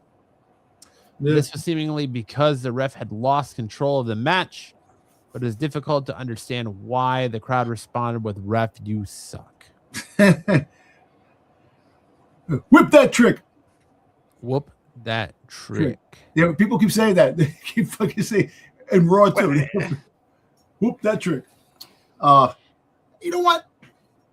I gotta say one thing. You know, as much as you may say no, I actually think SmackDown is a tad better than Raw. You know, you got kind of goes back and forth. Bold statement, sir. That's a bold statement. I think it goes back and forth. Which one's better each week? Yeah. So, well, I think SmackDown was better than Raw this week. I'll be honest with you. I think both of them are pretty unwatchable. I watch Raw just because I know we're going to talk about this stuff on the show. SmackDown usually is just clips. I watch highlights on social media. I can't sit there and watch it. And a lot of that has to do too, not so much that the show is bad. A lot of that has to do with the fact that like I have to wait for SmackDown because it's on USA, where I can watch Raw the same time as you guys because I'm 2 hours behind you. So I can watch Raw the same time you guys do, where SmackDown, it's on tape delay. So by the time SmackDown actually airs here, it's already been ruined for me and spoiled. So it's like, all right, well, you know, because, you know, I do a wrestling podcast. I like wrestling stuff. I watch wrestling clips. So all of my social media feeds are tuned up to be like, oh, well, let's stuff the rest of the content down his throat. And we'll help you change that. We'll help you change that. Yeah. The minute anything happens, it's like, oh, all over my feed. So yeah, I'm telling you, see, that's the one thing about social media. You can't, like, if they were like away in a Europe tour and things on it early, if I don't get to see it, it's all over the freaking thing. So, but anyway, so continue with SmackDown. In the immediate aftermath, Rhea Ripley and Lash Legend crashed through a barricade, and then Io Sky flew from the ring to the outside, putting herself and Nia Jax through a table, which was a really bad table spot, by the way. After the break, Carmelo Hayes gets in the ring to let us know that he will be qualifying for the Elimination Chamber, and when he shoots Mello Don't Miss. But first, we have business tonight. There's been a man who owes him a match right now. So we get a United States Championship match, Carmelo Hayes versus Ilya Dragunov, which didn't even start, as Solo Sikoa interrupted the match before it could start. He does not believe Ilya Dragunov deserves a shot. I agree. I'm sick and tired of seeing Dragunov versus Carmelo Hayes. Some insults were exchanged before Sikoa called for his MTFs to attack Hayes and Dragunov. Matt Cardona and Apollo Crews showed up to even the things up, and Shinsuke Nakamura entered to even it more still. I'm surprised he made it to the ring quick enough before the brawl was done. The baby faces fend off the MTFs and hold the ring. Nick Aldis enters to let us know that we will have a 10-man match tonight. You got to give my boy Matt some more love here. WWE. Dude, I sent it. Did I tell you? It was kind of funny. You know, speaking about when he did the kick out of the ring, he fell like his back. And I thought he got hurt. And I sent you the message. And when I saw Matt at the toy show, I'm like this. I go, what happened there? And I showed him like the when I sent you guys. He goes, fucking Matt Cardona, did he get hurt? You freaking guy there fell out of the ring, like he did a kick, and all of a sudden he fell like his back. I'm like, what the hell, man? I thought he got hurt. I was like, son of a bitch. So did he tell you? Did he give you the inside scoop? Yeah. He just started laughing. He didn't tell you if he got hurt or not? He didn't give you the sauce? He wasn't like, listen, bro. Listen, broski. This is what happened. This is how it's supposed to go, all right? Woo, woo, woo. Woo. You didn't get how the sauce was made, huh? Yep. Come on, Dom. You got to be a better journalist than that. Hey, look, I'm doing the best I can with the little bit of tools I have, man. Your brother needs to teach you up on some things, my friend. Listen. That led to Shinsuke Nakamura. Great things happen. What's that? I make great things happen. Hey, amen, brother. Shinsuke Nakamura, Carmelo Hayes, Ilya Dragunov, Matt Cardona, and Apollo Crews versus Solo Sikoa, Tonga Loa, JC Mateo, and Tala Tonga, the MTFs. The winners, the MTFs. Tonga pinned Carmelo Hayes. The Wyatt Six appeared for a second just to remind the MTFs that they're still watching. Why are we still doing the Wyatt Six? Like, let's we gotta finish that move on from that. Move on from that, right? Charlotte Flair wants to get back into Alexa Bliss's good graces after the Royal Rumble by giving her flowers and pitching a picture of herself. She will also be at her side tonight. That's enough for Alexa. Hey, speaking of Charlotte Flair, rumors have it she's dating a 24-year-old freaking wide receiver for the Rams. Yeah, she's Puka Nacua. Yeah. That's right. Nikki Bella's dating a defensive back for the Eagles and Cooper DeJean. Yeah. Which, whatever. Like, Nikki Bella's still fucking hot. Yes. So, but that's just the nature of the business hour. And just because they take a picture together, all of a sudden, like, they're dating. Yeah. It just automatically is like, oh, well, they must be dating, right? Right. Yeah, well, I'm hanging out with the girls from the lingerie ball. I'm dating them. Are you? How does your wife feel about that? Yeah. I'm packed. I'm packed and I'm locked out of my house. Yeah. Is she not a fan of that? I can't imagine she's a fan of that. I don't think so. Like, I'm dating him. I'm dating him now. Dating him. Aye, Dom. Character nonetheless, Dom. All right. Backstage, Kit Wilson, Mr. Toxic Masculinity himself, Mr. Take It WWE Universe by Storm. He reads poetry about toxicity to Nick Aldis, while R-Truth and Damian Priest can do nothing but laugh. R-Truth shares his own poem about Kit Wilson being beaten up by Obafemi, along with losing his manhood because all he sees is a camel toe. That was funny. Good old Ron Truth killings, huh? Yep. Then we got our elimination qualifying match. Zelina Vega versus Julia with Kiana James versus Alexa Bliss. We all knew who was winning this match. Alexa Bliss comes out victorious, of course. Like, that's the problem with these qualifying matches for the Elimination Chamber is there's no creativity there. It's all pretty predictable. They could have gave it to Julia. No, they weren't. The minute you threw Alexa Bliss in there, it wasn't going to Julia and it wasn't going to Zelina Vega. Like, well, they surprised us with Raw, so that was the only surprise we're probably gonna get.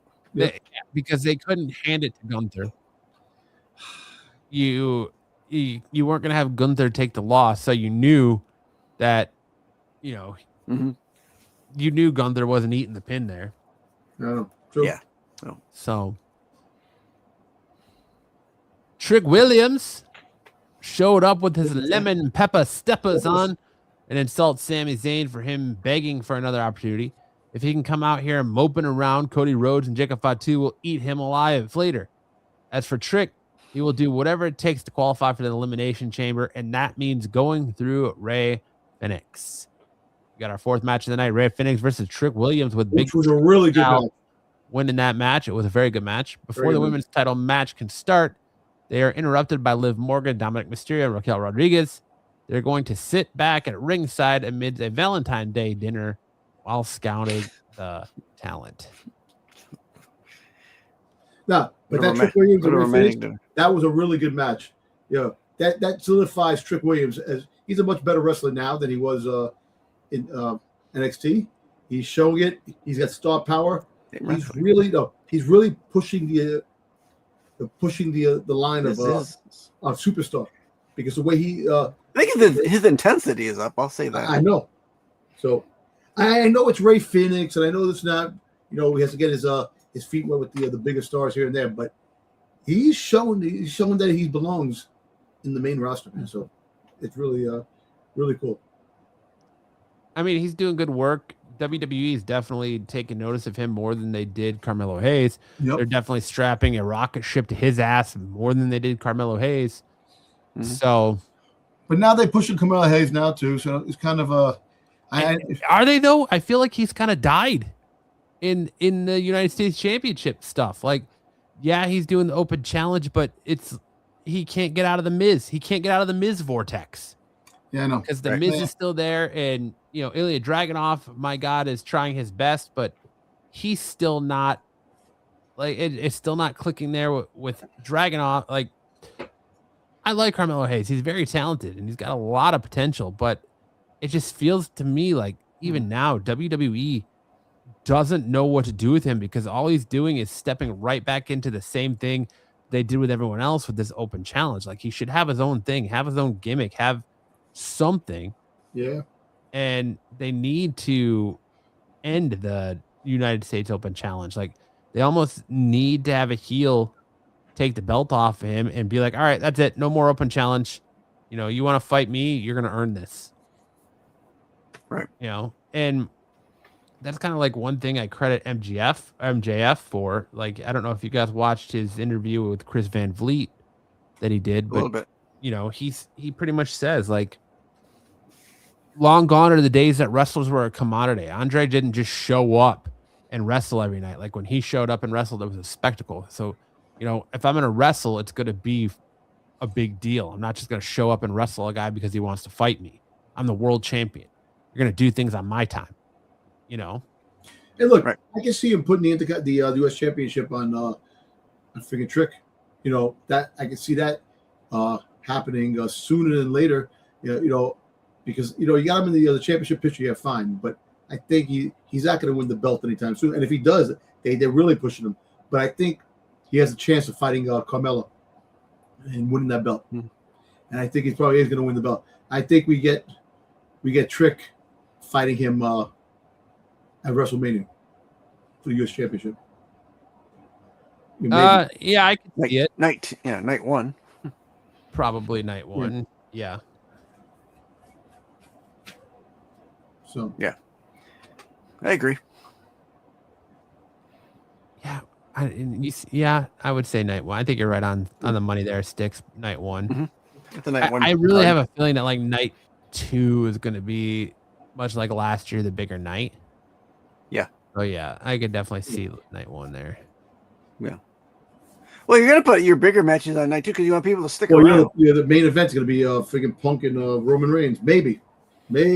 Yeah, which is weird that you're gonna have you would think that the WWE, your flagship championship, the WWE championship, would main event night two. But if they're gonna have Punk Roman main event night two, that's if we even get Punk Roman. Like they could throw the monkey wrench in there with Finn Balor, but I don't think they're going to. And if they do that, that would shock people, and people will be aboard, saying, "Holy shit, they're willing to do that." What if they do that? Now, this is going to go back to something you said earlier in the episode here. What if they put Finn against Roman? Finn beats Roman, right? Maybe that like a sign to maybe he gets his demon back by beating Roman. I'd be all right with that. Look, here's the thing, though. If we're being 100% honest here, when we're talking about the Elimination Chamber, right? Mm-hmm. We're literally a week away from the Elimination Chamber, and next Saturday. we're not even set yet. We don't even have a set chamber match for men or women. So like they have to go still on Raw and have have more qualifying matches. There are more qualifying matches on SmackDown. Yeah. So we're still doing qualifying matches, and Elimination Chamber is next Saturday. What's our match card for Elimination Chamber? The 2 chamber matches, and what else? Becky Lynch versus AJ. CM Punk. Huh? Becky Lynch AJ. Becky Lynch AJ for the Women's Intercontinental Championship. Yeah, we'll get there. There was another one. Roman or Punk Balor. Punk Balor, yeah. And then the 2 Elimination Chambers. There's 3 matches, and then to the 2 Elimination. Do you think they have a freaking tag team championship match? No. I don't think WWE has any interest whatsoever right now in their tag team division for either SmackDown or Raw. It makes no sense. Both tag team divisions are cockapooty. There's nothing there to talk about. All their tag teams have one half of them injured. I don't know what they're doing with the Motor City Machine Guns. You have nothing. They're doing nothing with them. That's the other half of Pretty Deadly is injured. So you have Kit Wilson out here complaining about toxic masculinity. Toxic. You know, and who knows what they're doing. You've got Otis and Tozawa going for the Raw Tag Team Championships. You're not doing anything with the New Day. You're not doing anything with... Well, Xavier Woods is hurt. Yeah, that's true. You're not doing anything with American Made. You know? Yeah. But, I mean, even before that, like, they weren't doing Profits, where are they? They're still in NXT? You had Montez Ford friggin' bulked up. Come on. You had the New Day in mourning for how many weeks? Like, about the tag team division? Like, you could have been using him. And, okay, Xavier Woods is hurt, but what the hell are you doing with Grayson Waller? Why is Grayson Waller even there if you're not using him? Why is he part of the New Day and running with the New Day if you're not going to use him? You know, he's the masked man, right? He's the masked man. But he's only the masked man in needing to have a character. Right. He's not really like there to have a feud with Austin Theory. Oh shit. Dom just shit himself. No, I'm just saying another person passed away. Oh yeah, the dude from Grey's Anatomy. Yeah, damn. Yeah, I saw that. ALS. Yeah, but how the hell did he pass away so soon? He just got it. ALS, man, that kills you real quick. Wow, man. He went downhill real fast. Yes, he did. Yeah, he did. Yeah. But I don't know. Back to the wrestling aspect of things here. Jade Cargill tells Liv Morgan. Oh, sorry. We had Jade Cargill versus Jordan Grace, with Jade Cargill retaining the title over Jordan Grace for the WWE Women's Championship. So that tells me you're not going to get a Women's Championship match at Elimination Chamber because it happened on SmackDown. Yep. Jade Cargill tells Liv Morgan to her face that what she just saw will be her at WrestleMania if she chooses her. Back in the office, Nick Aldis is trying to sell a SmackDown contract to Obafemi when Kit Wilson walks in again to read poetry.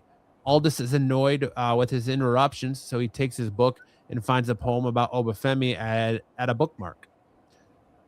After hearing the insulting poem, Obafemi suggests they sort out their issues next week in a match Wilson reluctantly accepts. Then we got WWE Championship Drew McIntyre talking about the Elimination Chamber. Randy Orton can't win the big one. LA Knight is a catchphrase merchant. Neither of them wants any of this. Cody Rhodes will be nowhere near his title for the main event of WrestleMania. As for Zilla Fatu, he has spent the most of the time behind bars, so he should feel at home. And then there's Sami Zayn, who interrupts what he's was going to do. Drew wants him to win tonight because he is a good man and has earned a big win, which is a big difference from like what Drew was saying leading to Royal Rumble, right? Like to actually see him come out there and take out Zilla Fatu and Cody Rhodes and then try to put over Sami Zayn was a very interesting twist, I'll to say the least. Then we had our Elimination Chamber match. 6 matches on SmackDown, boys. We're going up. We're moving up in the world. That's pretty good. Moving up in the world. 6 matches on SmackDown. In your Elimination Chamber qualifier match, Zilla Fatu versus Cody Rhodes versus Sami Zayn. Winner with Cody Rhodes after massive Drew McIntyre interference. You know, it's funny. You know, we talked about the bots in the beginning. So, Nico Extra One, right? This person has Vince McMahon come in the box, goes, "I'm back, damn it," right? He goes, the more I think about it, Vince McMahon makes the most sense and loves corny shit like this. So it's the truth. You know, I don't know. We only got a week. We only got a week down. We'll find out what's in the box, if anything. If anything, it's the Fabulous Moolah. It's the. You got to dig her up too. It's what I talked about the other night. It's our last weekend with Kyle Starks. It's the illegitimate child of Mae Young and Mark Henry. The hand is coming back. The glove. The hand. the birthed hand is coming back for vengeance. Sensual chocolate. Sexual. Yeah, that was chocolate. Oh my God, you're giving birth. It's a glove. Yo, they gotta get raunchy like that again. They can't get raunchy like that anymore. Freaking WWE, man. The Attitude Era was fucking such a hot mess and fucking fantastic at the same time. Oh man, it was great. Yeah. All right. Move. So SmackDown, rating on SmackDown, boys. What did you guys think of SmackDown last Friday? Hey, give it a B. Solid B. B negative, yeah. B negative. Can't just say B minus. You gotta be B negative. I gotta be negative. Why do you have to be negative? You can't be positive. You gotta be edgy and just say B negative. I gotta be edgy. There you go. Old Edge Lord Sticks over here. Be negative. I don't want you to think it's positive, so it's a B. Be scrappy. Be negative. But Lord Sticks and his B negative.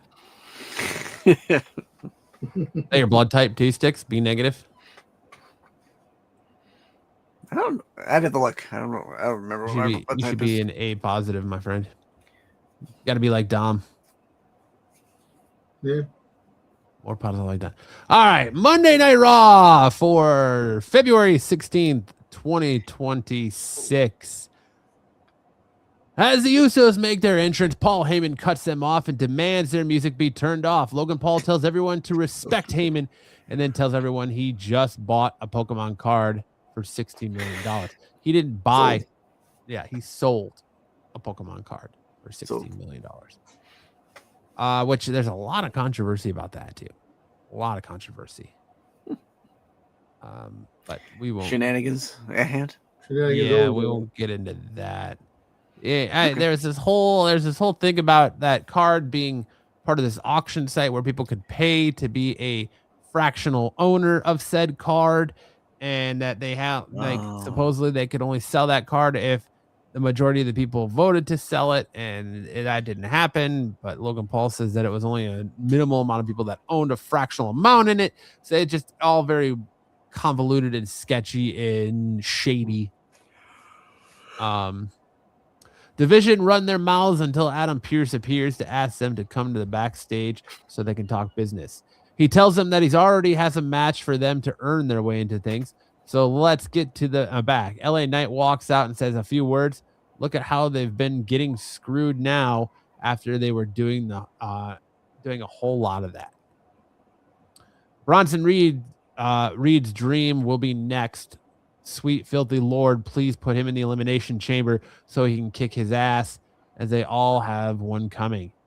He sees 3 guys in the ring and 2 guys up there in the Usos, so why not make something happen tonight?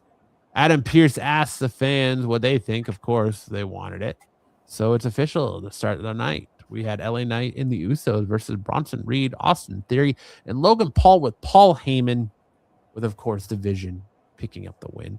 As Logan Paul brags about the win to commentary, the masked man, a.k.a. Dom Tober, appears again, delivering the curb stomp and runs away.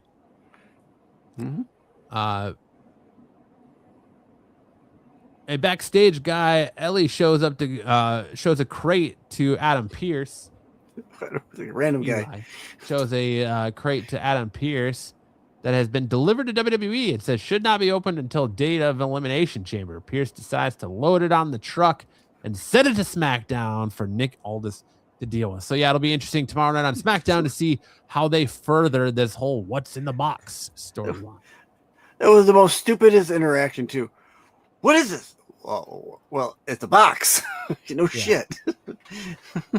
It's a major. I would have lost it if he was like, it's a major award. See, fragile. If you would have pulled like this whole thing out of A Christmas Story, that would have been the best. Much better. It's a major award. It's so horrible. But if you needed any other signs that WWE creative is absolutely throwing shit at the wall, they're trying. What sticks. They're trying. Yeah, a giant crate of mystery is what they came up with. Yep. El Grande Americano Dos asked Pierce for an IC title match, but he says he can earn one instead by winning a match tonight. And we got our elimination qualifier match, Bayley versus Natalya versus Asuka, which again was very predictable. Even with throwing the likes of Bayley on there, she's nothing more than a glorified female version of The Miz now. So we all kind of didn't expect Bayley to win, which is a shame because she's amazing. So it's a shame that she didn't get didn't get the shine there, and it went to Asuka because we're all gunning for Asuka, right? I guess. Well, I mean, gunning for Asuka to be in the Elimination Chamber. We all want Asuka because nobody's ready for Asuka, right? Hey, Asuka's good. Asuka is good, but I wish she would get away from the whole Kabuki Warriors thing, get away from the whole gimmick she's in and go back to being a singles competitor. But again, just my personal preference. Adam Pearce is seen showing Obafemi a Raw contract. He's still deciding. As Femi is about to leave, Rusev enters the office and they have a tense stare down. So maybe we're going to get Obafemi versus Rusev at WrestleMania for something. Because God knows they're not doing anything with poor Rusev right now either. Nope. And he had a whole big thing about how he came back to WWE because he wanted to grind. He wanted to wrestle. He wanted to perform. He wanted all of that. And he's getting none of that currently in WWE. He's getting no time to shine in WWE right now. So hopefully that changes soon. It was just nice to have the rare Rusev sighting on live TV, on weekly television. So I'll take that as a win. I like Rusev. I like what they were doing with him, but it just seems like in WWE, if he's not feuding with Sheamus, they have no direction for Rusev. Well, Sheamus is still battling a shoulder injury. Oh, I know he is, but that's my point. Is you see, he's not wrestling right now. You see, the wrestlers that don't do anything come out and wreck shit, man. Come out and just grab the opportunities. Freaking make feuds. Go out there and cause damage. Step up to the biggest, baddest guy that and start a feud. Freaking there's nothing going on. We can't put these wrestlers here because there's no story. You're wasting fucking talent by having them sit in the back and do nothing or have backstage segments. And it gets aggravating after a while because you have a lot of good dudes that should be fighting. It should be it makes no sense. I mean, they just need to learn how to rotate their talent more. Give my boy Matt Cardona another shot. Let's go, Matt. Yeah. Matt needs another Intercontinental title reign. Agreed. Actually, I want to see him hold the world title, but that's just me getting greedy now. Yeah. It's just me being greedy. All right. Be greedy. I will, Liv Morgan has an interview with Michael Cole, but she isn't telling anyone who she'll face. Dominic Mysterio joins her, but when Stephanie Vakir walks in and tells her exactly how she feels in Spanish, whatever she said was so bad, it made Liv cry and Dominic walk out. And, it was very powerful what Stephanie said. She said, where I came from, they couldn't have wrestling matches. We had to make paper crochet wrestling belts and pass them around. And we liked it. Right, and yeah. She felt like, that's so sad. So what Stephanie said to Liv is, did you say 10 years of hard work? You working hard? That's bullshit. You've sacrificed nothing. WWE gave you everything. The best training, the best medical, you were given everything. You want to talk about sacrifice? I was born in Chile, a country where wrestling doesn't exist. And she clarified that and walked that back and said, I apologize for saying it didn't exist. It's just that at the time, it wasn't as prominent as it is now when she started. And now I've traveled all over the world, Japan, Mexico, Latin America, Europe, and I've conquered everything. You should be ashamed because you need to hide behind the Judgment Day. It's sad because you need to hide behind a man. But let me tell you something. I went through hell and made it mine. Everything I did was to get to WWE and become champion. This title for me means more than just the title. It's for all the little girls, all the women who never got the opportunity to overcome anyway. Liv, if you pick me, you won't win because I'm going to show you what a real champion is. Before Stephanie Vickier made an assumption, Liv Morgan told Michael Cole that she made a decision on WrestleMania 42 and that the decision is she's not going to rush her decision. Fair enough. So we got CM Punk talking in the ring. Of Liv going on SmackDown and confronting. I don't know if she's going to, though. Well, you know what? Listen, okay, aside, to be honest with you, because the way they're promoting Jade Cargill, having Liv Morgan and the Judgment Day come out and interfere is actually building up the stock for Jade Cargill. At this point, you know, how do you have the belt 100 days and you have one match? Because they have no direction or competition for her. They have no idea what to do with her, and they're going to have to try to figure it out real quick before WrestleMania. That's pretty much the meat and potatoes of it. Yep. I think they're crossing fingers, toes, and dicks, hoping that Bianca Belair is ready to go by WrestleMania. Did he say crossing toes? I said fingers, toes, and dicks. Oh, that's just okay.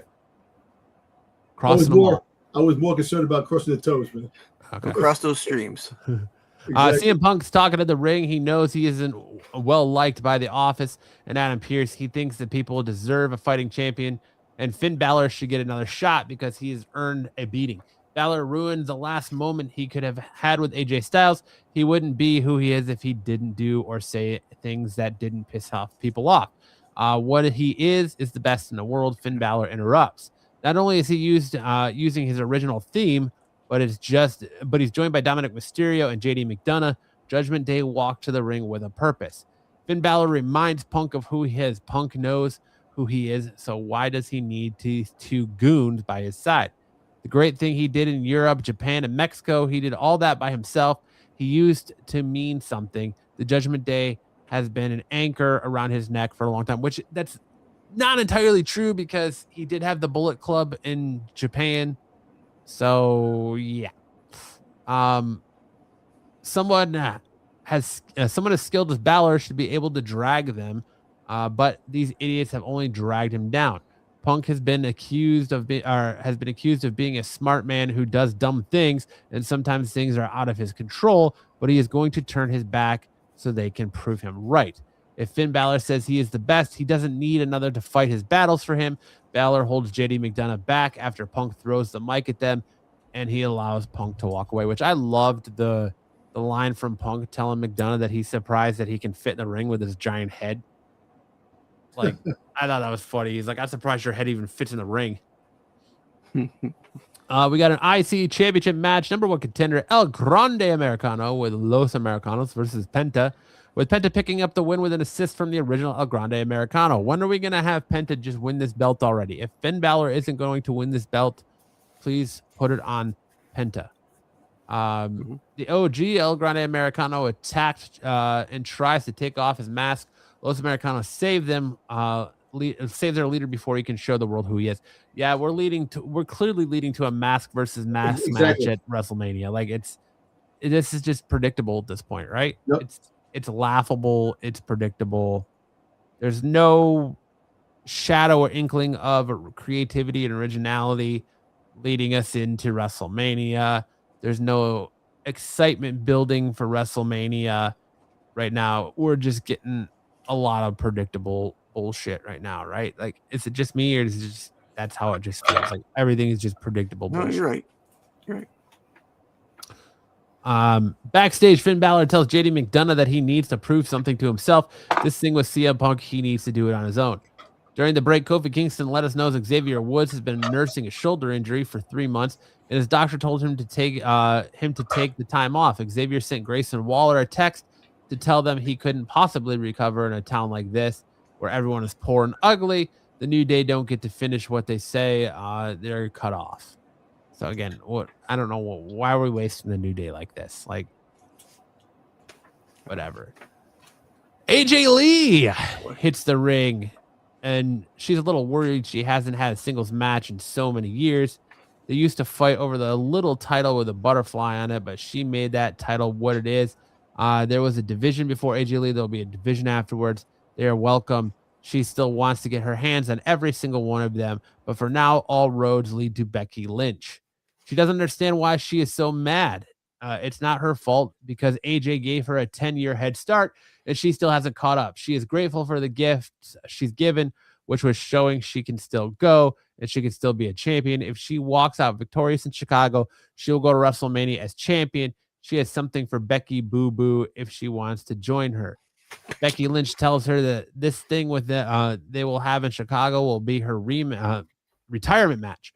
Her friends will cry as Becky pushes her away. AJ's gift to the division was leaving, while Becky has been making history. AJ's been making comic books. If she wants to make it through Elimination Chamber, she can write about it, and that comic book will actually sell. Which is pretty funny because Becky Lynch is now taken to social media to say that she started a comic book company, Big Time Comics. And their first comic is about Big Time Becky Lynch. So there you go. AJ Lee offers her a front. I'm sorry. I was talking the entire time. My mic off. My mic wasn't even plugged in. AJ Lee offers her a fight right now. Becky Lynch knows what she's going to do. She isn't stupid. AJ will let her have the first swing. Here we're going with this shit again. Rinse and repeat, right? Yep. Just like Punk, just like AJ Lee. Becky is reluctant to throw the first, even with AJ's hands behind her back. Becky doesn't understand what she's doing. She won't give her the satisfaction of playing into whatever game AJ Lee is playing. We got our fourth match of the night. Look at that. We only got 4 matches on Raw, boys. We had 6 on SmackDown, 4 matches on Raw. Final Elimination Chamber match of the night, qualifying Javon Evans versus Gunther versus Dominic Mysterio, with Javon Evans picking up the win with an assist from Dragon Lee, hitting Gunther with the ring bell. So Gunther versus Dragon Lee at WrestleMania? Or do you think we get... I actually think we get that added to Elimination Chamber? No, they're talking about the Gunther Rey Mysterio. Well, there's no build for that. I know, but the whole thing is that Rey Mysterio is going to fight Gunther because he's been picking on Dragon Lee. So to fight him, this and that, he says that he's fighting for Dragon Lee. They're talking about that. He might be retiring this year. Dragon Lee, though. It doesn't make that. Why would Ray care about Dragon Lee?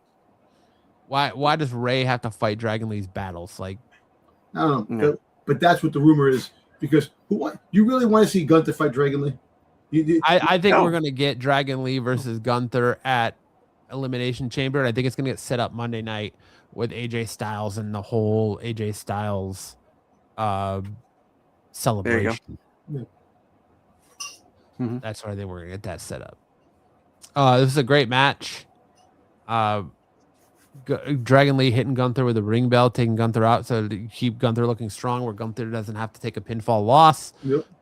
You have Dominic Mysterio eat the pinfall from your boy, his bounty, Javon Evans. So let me ask you a question now. So since he ate the pinfall, he got the pinfall.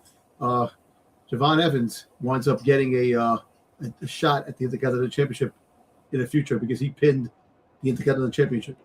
I don't think he should in that aspect because it wasn't a qualifier match. It wasn't like a one-on-one match. I know, but if you pin the champion, you usually get that opportunity down the road. That's, I guess, which is ridiculous, and I've always kind of felt this ridiculous because in professional wrestling, your champion should be protected. It shouldn't be that you have to beat the champion to get a shot at the champion because you already beat him once.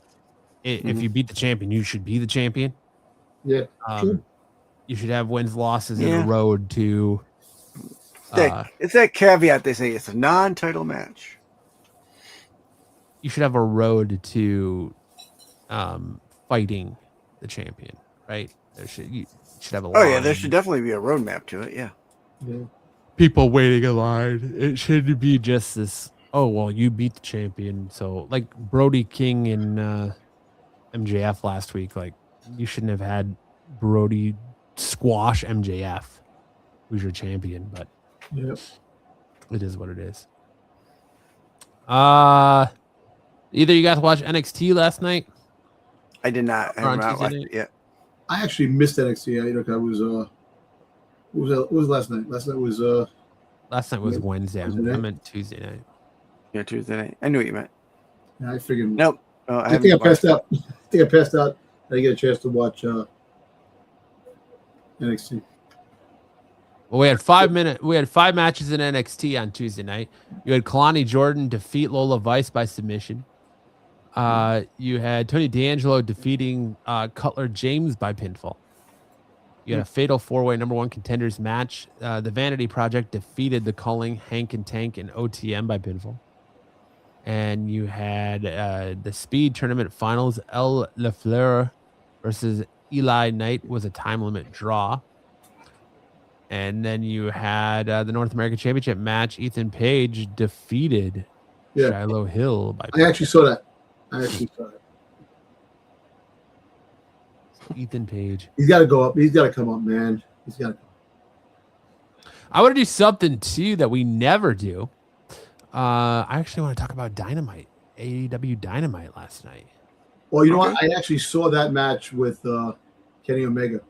Kenny Omega and Swerve Strickland had an absolute banger of a match, barn burner of a match, potentially match of the year contention.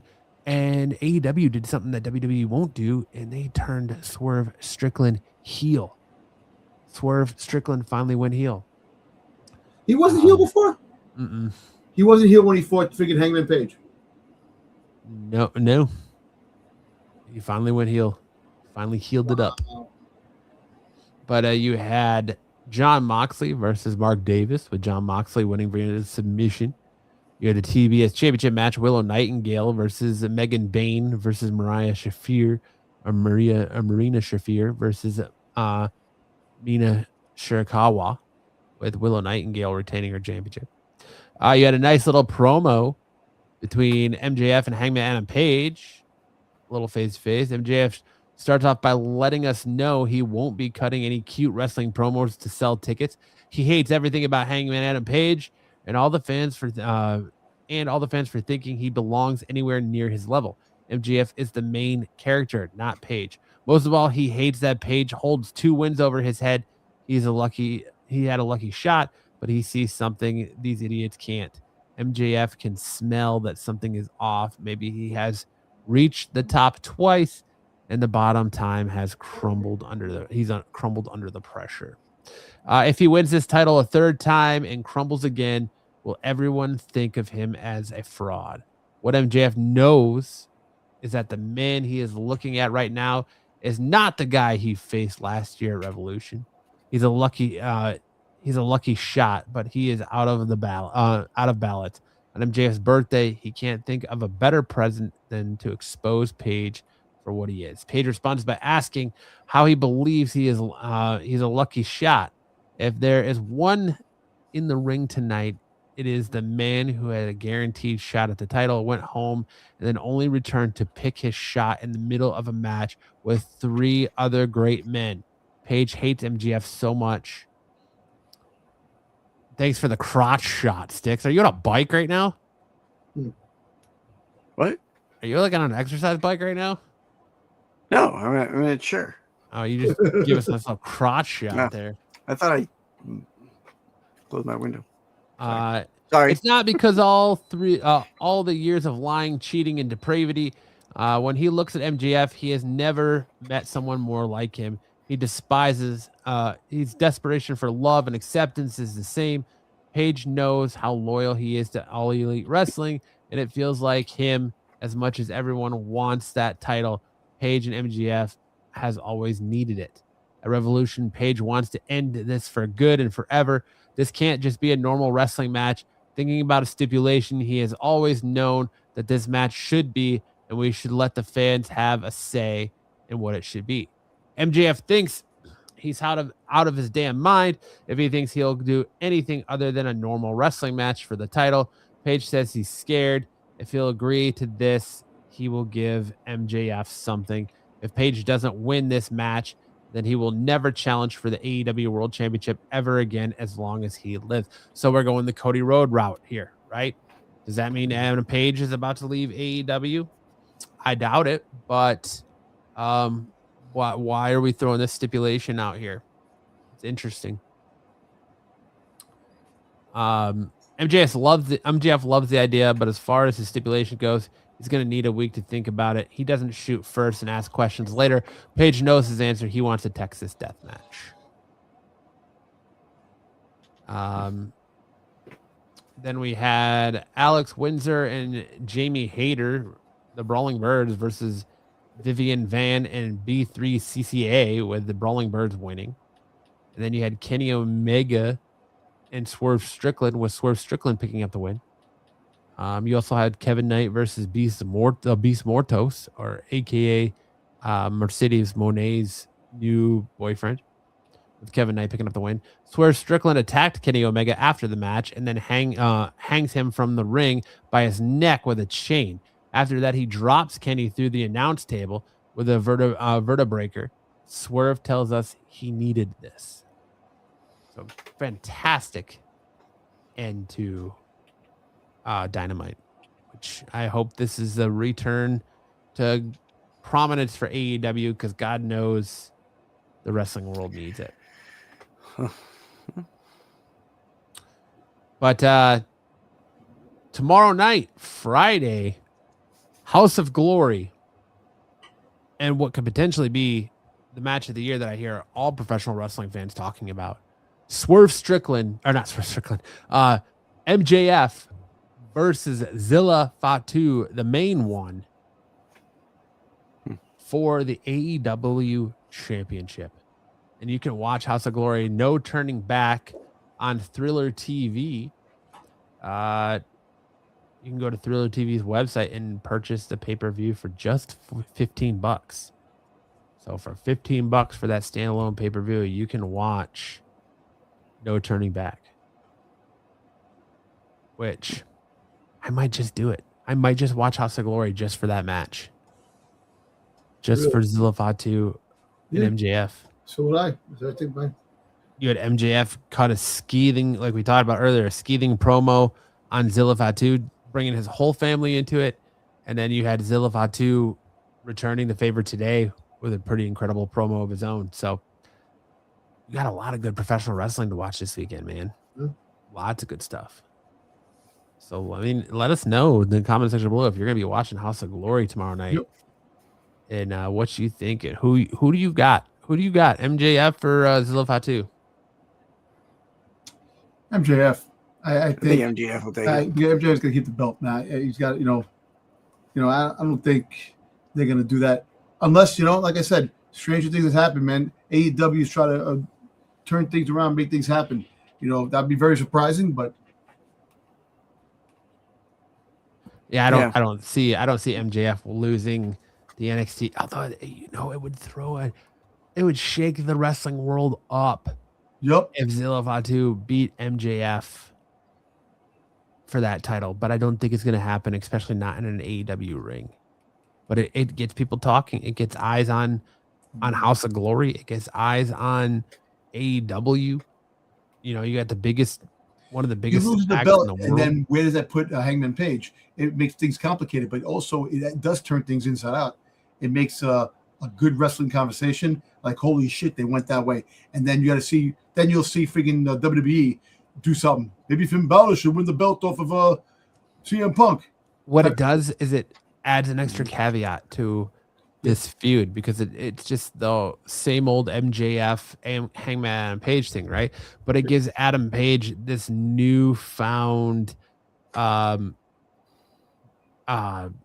fuel, I guess, or ammo against MJF by being like, listen, like, you lost the title. You lost the title. Like, what are we even talking about? You lost the title, and have MJF have to get it back. And, he could parade that over MJF's head that MJF lost the title to Zilla Fatu. Something tells me that it's going to end in shenanigans, though, because I don't think House of Glory is going to have Zilla take the pin. And I don't think AEW is going to have MJF eat the pin. Could be a disqualification. So maybe count out some sort of, maybe Ricky Saints attacks again. Some sort of weirdness is going to happen. Well, Ricky Saints showing up in AEW? No. No, it's not. I mean, it's a House of Glory pay-per-view, but yeah, I know. I'm just headcanon, man. What I wish would happen. Speaking it into existence, right? Just like I wish Zilla Fatu would show up in NXT already.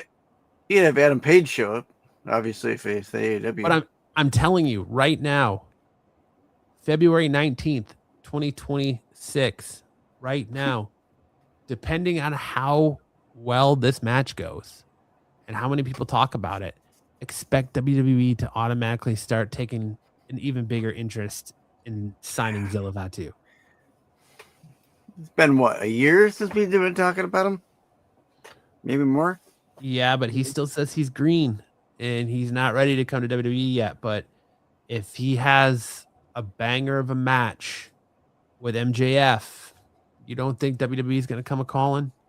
It took Stephanie Vakir to have a banger of a match with Mercedes, and for AEW to show interest in signing her, for WWE to swoop in and sign up Stephanie. You kind of think that Zilla wants to come and hang out with his family.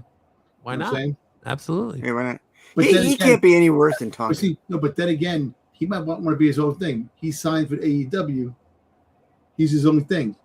He's on that promotion.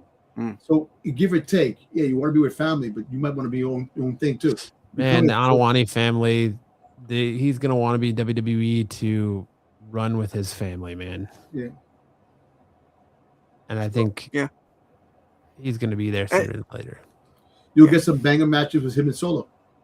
Yeah, him and Solo. Because look, he's got history with Jacob Fatu. They're cousins, but they were tag team partners. Yep. He's got history with Solo. You know, there's so much history there that WWE could capitalize on that they would be crazy not to have eyes on. I know. I'm trying to say that could be the thing. So after the House of Glory situation, you possibly have him show up in friggin' like as soon as the Elimination Chamber. I mean, the only thing I think that would be stopping him is the fact that Zilla has a rap sheet and was on parole, and I believe he's no longer on parole, that he's done with it, and he was on probation and all that. But like, man, they got around it for Jacob. They got around it for other people. They can get around it for Zilla, right? Yeah, they could. Yeah. Like I think maybe that would he's be in the only box. thing that wouldn't be enticing is the travel restriction. But you got Zilla in the box. Zilla. That would be sweet. Yeah. Well, we'll see. Like I said, we got next week. We'll find out what the fuck's in the box. And tomorrow night we'll find. Tomorrow night or Saturday night is House of Glory. Tomorrow night, Friday night. Is that a Friday? It's gonna go the same time as SmackDown. It is on a Friday at 5 p.m. Oh, 5 p.m. Okay.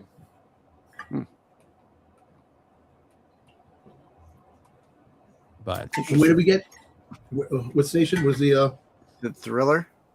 It's on Thriller TV. ThrillerTV.com. Oh, I know Shutter TVs with a little horror footage. That's really good. I will post the link in the chat. Post the link in the chat. So you can buy that pay-per-view. Andrade is going to be on that card as well. Well, that's cool. So there you go. You think anybody from WWE? No. No. I mean, they've had a lot of ex-WWE guys come through there. Like Killer Cross going to be in there? I don't know. He's not advertised. Like the Hardys wrestled there last month in December. He just won the OVW championship? Was it OVW? Yeah, he just won the Tyler Prince Pretty wrestled there in November. Killer Cross was there. He wrestled at Andrade at Super Clash in November. So, Mercedes was there. Shotzi. Matt Cardona was just recently there. He was wrestling. He wrestled Killer Cross there at with Glory Comes Pride. Did he lose? Yeah, he lost. Yeah. So there you go. All right. Any last things you boys want to talk about, touch on, gravitate to tonight? No, nothing. I think I hope by the end of the week, we're pretty much set with what's going on with Elimination Chamber. That's all I'm hopeful for. We'll talk that next week. Will we be doing, or we'll talk about it, if we do a watch along or not? I don't know, man. We'll talk about it because right now the only excitement for Elimination Chamber is what's in the box. What's in the box? We have Box Watch. Will we get more progression in the What's in the Box storyline tomorrow night on SmackDown? I don't know. You have to turn it into SmackDown tomorrow night on the USA Network. Well, I don't know. I think it's a Raw thing. I don't think it's a SmackDown thing. No, he said send it to Raw, SmackDown. Yeah, he told the guy to put the box back on the truck and take it to SmackDown, so it'll be Nick Aldis' problem. So I think Nick Aldis is going to do the same thing. Be like, well, put it back on the truck and take it to Raw. Yeah, I don't want this. Send it back to Raw. I don't want this. Send it back to Raw. Or he's going to say, I don't want this. Put it on a truck and send it to Chicago. Send it to TNA. Send it to TNA. Yeah. But maybe that'll AJ do it. Styles is in the box. There you go. Hey, yo. Maybe AJ Styles comes out as a new persona that he can wrestle under, right? Yeah. But that's going to do it for us this week. I hope you guys had a great time. Young AJ Styles cuts his hair, makes it so short. Yeah, there you go. Put him in a lucha mask. Matt Cardona for taking the time at Toy Fair to talk to the boys here. Thank you very much, Matt. Thank you, Sticks, for getting the video. Dom and Sticks, thank you, boys, for the awesome pictures from Toy Fair of the wrestling figures and wrestling memorabilia. That's fantastic. If you want more from Sticks, you can check him out every Tuesday night over on his channel for his Doctor Who Rewind. If you're a Doctor Who fan, you can check him out there. You can check Dom out over on Renovision tomorrow night with Sticks for the Qualified. You can check me and Sticks out on Renovision Saturday night for SNS. You can check Dom talking Star Wars every Sunday night on Tales from the Dark Side. And of course, you can catch me right here all week long, whether it's my comic book reviews, whether it's this past Wednesday, whether it's, all the great content we're dropping on my channel. We're here to entertain you. And on that note, I hope you guys had a great week of professional wrestling. Let us know in the comment section below what you think is in the box. What is in the box? What's in the box? What's in the box? It's not Chris Jericho. And we know that thanks to Tony Khan. But with that being said, follow us on all social medias. You can find those in the description below. I want to say, Sam, Dom, take us out with some words of wisdom, my friend. Look, go to Toy Fair this weekend. It lets you, it proves one thing. A lot of people who have dreams of, dreams of collecting toys and having their own toy company. It's plenty of them there. So Major Toys is like an example. They took something, a passion that they have of toys and wrestling, and they made their own company. So if you put your mind to it, you can do it. And you can enjoy playing with your own toys. Yeah. There you go. Because who doesn't enjoy playing with themselves? Good night, everyone. Have a great week. Go over to thrillertv.com. Buy House of Glory.